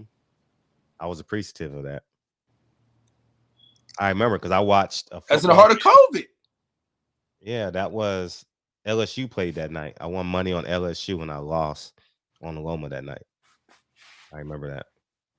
Loma was 4-1 and I lost $400 to win one. Now, Fred, we had to pay for Luis Ortiz versus Charles Martin. And they gave us Charlo Castano was on Showtime. Yeah, but nobody thought that was going to be nobody wanted to pay. Nobody wanted to pay for it though. You get what I'm saying, Fred? Oh, yeah, I get what you're saying. Okay, right. That wasn't like a fight. Like we was like, oh yeah, nobody even thought Castillo was going to put up a fight. The Teofimo Lopez Loma, that was a big thing. That was an ESPN driven thing. You know what I'm saying? It was a big deal. Showtime ain't even like Showtime is like tripping. Like Viacom could be doing way more. Like I don't know why they don't take some of that shit to CBS. I mean, it just don't make no sense, dude. And then like the Fox fights, we never get a great Fox fight, bro. Never. Fox fights are terrible. Terrible. I mean, they bad. Mike Coffey. Listen. No Joyce. I mean, you know, me and my wife, we watch boxing together. You know, it's the boxing household, right? Mm-hmm. When me and her watch some of these fights on Fox, she go, "Man, who the hell is that?" Yeah. I go, "Shit, I don't even know." You know what I'm saying? Like, L-Dub might know that motherfucker know everybody, but I don't know who this motherfucker is. Mm-hmm. But back in it, but like before, man, PBC, you knew who everybody was. You know what I'm saying? You had so many great black fighters on, and you just want, you know what I mean? Right. We had some great fucking fights before I don't know what the hell happened, man. Maybe let's blame the pandemic. Yeah. Well, hopefully, if that fight is free, hopefully it puts a referendum on all these dumb pay-per-views that PBC is putting on. Just retarded. You know, I mean, we're paying fans, not me. Y'all are paying $75 a month for one PBC fight when you should they pay $39, Big Fred. For the zone. I mean, the zone is charging $20, right? $20. Hey, the zone they slick. You talked all that shit about pay-per-views, and they doing pay-per-views. Yeah, and you get 3 months for free. Or something like that. You get 3 months free. You know, shit come on in them 3 months. Right. Man, let's get out of here, man. It's 11 o'clock. What you say on Friday, motherfucker? You think you should ask that bitch for some money?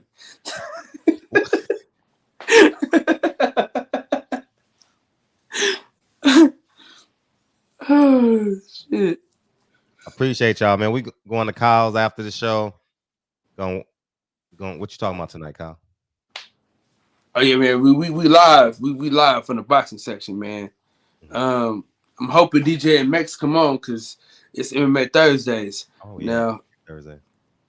Yeah, for sure. It was. I ain't gonna lie to y'all, boy. Next week, it's gonna be rough because I'm doing 96 hours next week. Damn. Yeah, I'm going exempt for a little bit, so I gotta bust their ass real fast. You know, we got some shit to handle, Fred. Yeah. You know what we talked about. Goddamn it. Yeah. So yeah, we got some shit to handle. 96. Oh, I gotta tell y'all this. Like I said, 96 hours. April. The shirts with me and Fred dressed like Sean Porter, they're gonna be dropping. They're gonna be dropping. You know what I'm saying? We're dropping them shits officially. You know what I'm saying? I got the artists already working on them. I just got to get the money to pay the nigga. So around April, everything should be good. So yeah, man, because that was probably the best show. Period. You know what I'm saying? That was classic. Keon started off That was fun. Man. Classic fucking show. Well, I appreciate y'all coming in here this week, man. Kyle was just steady rambling. And man, thank you guys for coming in this week. We had a good week. We got Kid Austin. I'm gonna schedule him for next week. So all the guests this week, we'll schedule for next week. And the 31st, Rick Glazier and the Freeway. Rick Ross is coming on. February 1st, my college roommate is coming. He's the head coach at UNT Texas. And oh shit. Yeah, he's a track coach over there. So he's gonna come over and yeah, that's gonna be a good oh man, that's gonna be an embarrassing show. But anyhow, so y'all can ask how good of an athlete was I? Yeah, I ask him. You know what I mean? How whatever, just ask him. You know what I mean? And so for the sake of Deacon 305. Yes. Fred, keep your foot on these niggas' necks. We're gonna say keep your foot on their necks, Fred. Mm-hmm. All right. You know what I'm saying? Mm-hmm. We're not workers, we're not supervisors, nigga, we bosses. In the words of the great philosopher DB, Fred Dro.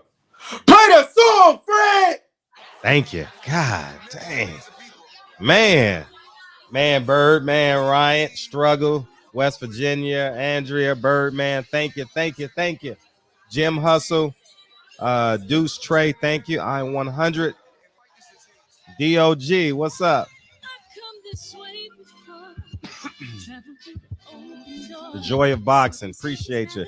Birdman, as always, thank you, dog. Thank you, man. Appreciate you, Nick. Thomas. Sometimes you see, I know. What's up? Big O 581. KB, what's up? Charlo Harrison 2. What's up? Charlo Harrison 2 was the best card PBC had in a long time. That shit was Charlo Harrison. Who else is on the card? Remember those two heavyweights? They were going back and forth. The Nigerian guy, he knocked the guy out, then he got knocked down. And they prospect. The Mexican Olympian got knocked out. Remember the Mexican Olympian? That was the card that Earl Spence gave his first interview. I don't remember nobody fight but the Tony Harrison Charlo fight in Earl Smith's interview. You told F.A. Jogba when he fought the white guy, right? That was a good fight. Man, Rock'em Sock'em Robots. That was fun. That was a good ass fight.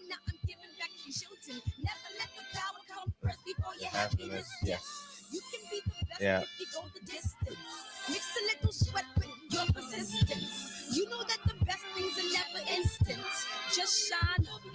Did People Hernandez already pop up? Peoples Hernandez, yep. Peoples Hernandez.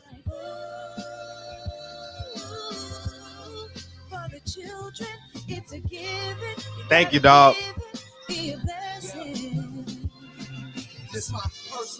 That was a good card. For free too? Yeah. Yeah, that was by accident. Those great cards are often by accident. Because it's always two fights where you don't even know the fighter. You know what I mean? Mm-hmm. How's Rob G Films doing? Hopefully he's good. I ain't seen him in a couple of days, so hopefully he's good. He was just on the other day. He was? Okay.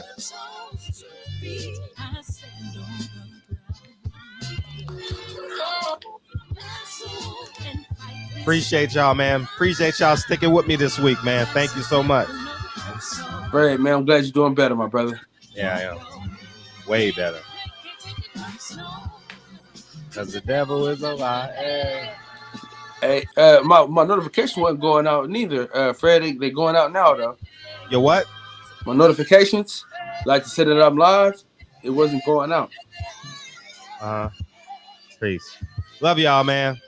Mañana, guys. See y'all Sunday. See y'all Sunday. See if we get one of Gary Russell brothers in here. Appreciate y'all. Yeah, man, I want to play that fight so bad, man, but that COVID shit, man. Yeah, don't. That shit jumping. But and we had Champion Heart, the premiere of Champion Heart cooking segment. That was dope. That was fun. It's a great. Thank you for layering the show, champ. Appreciate you. All right, we gone. Love you, man. See you at your show. Yep.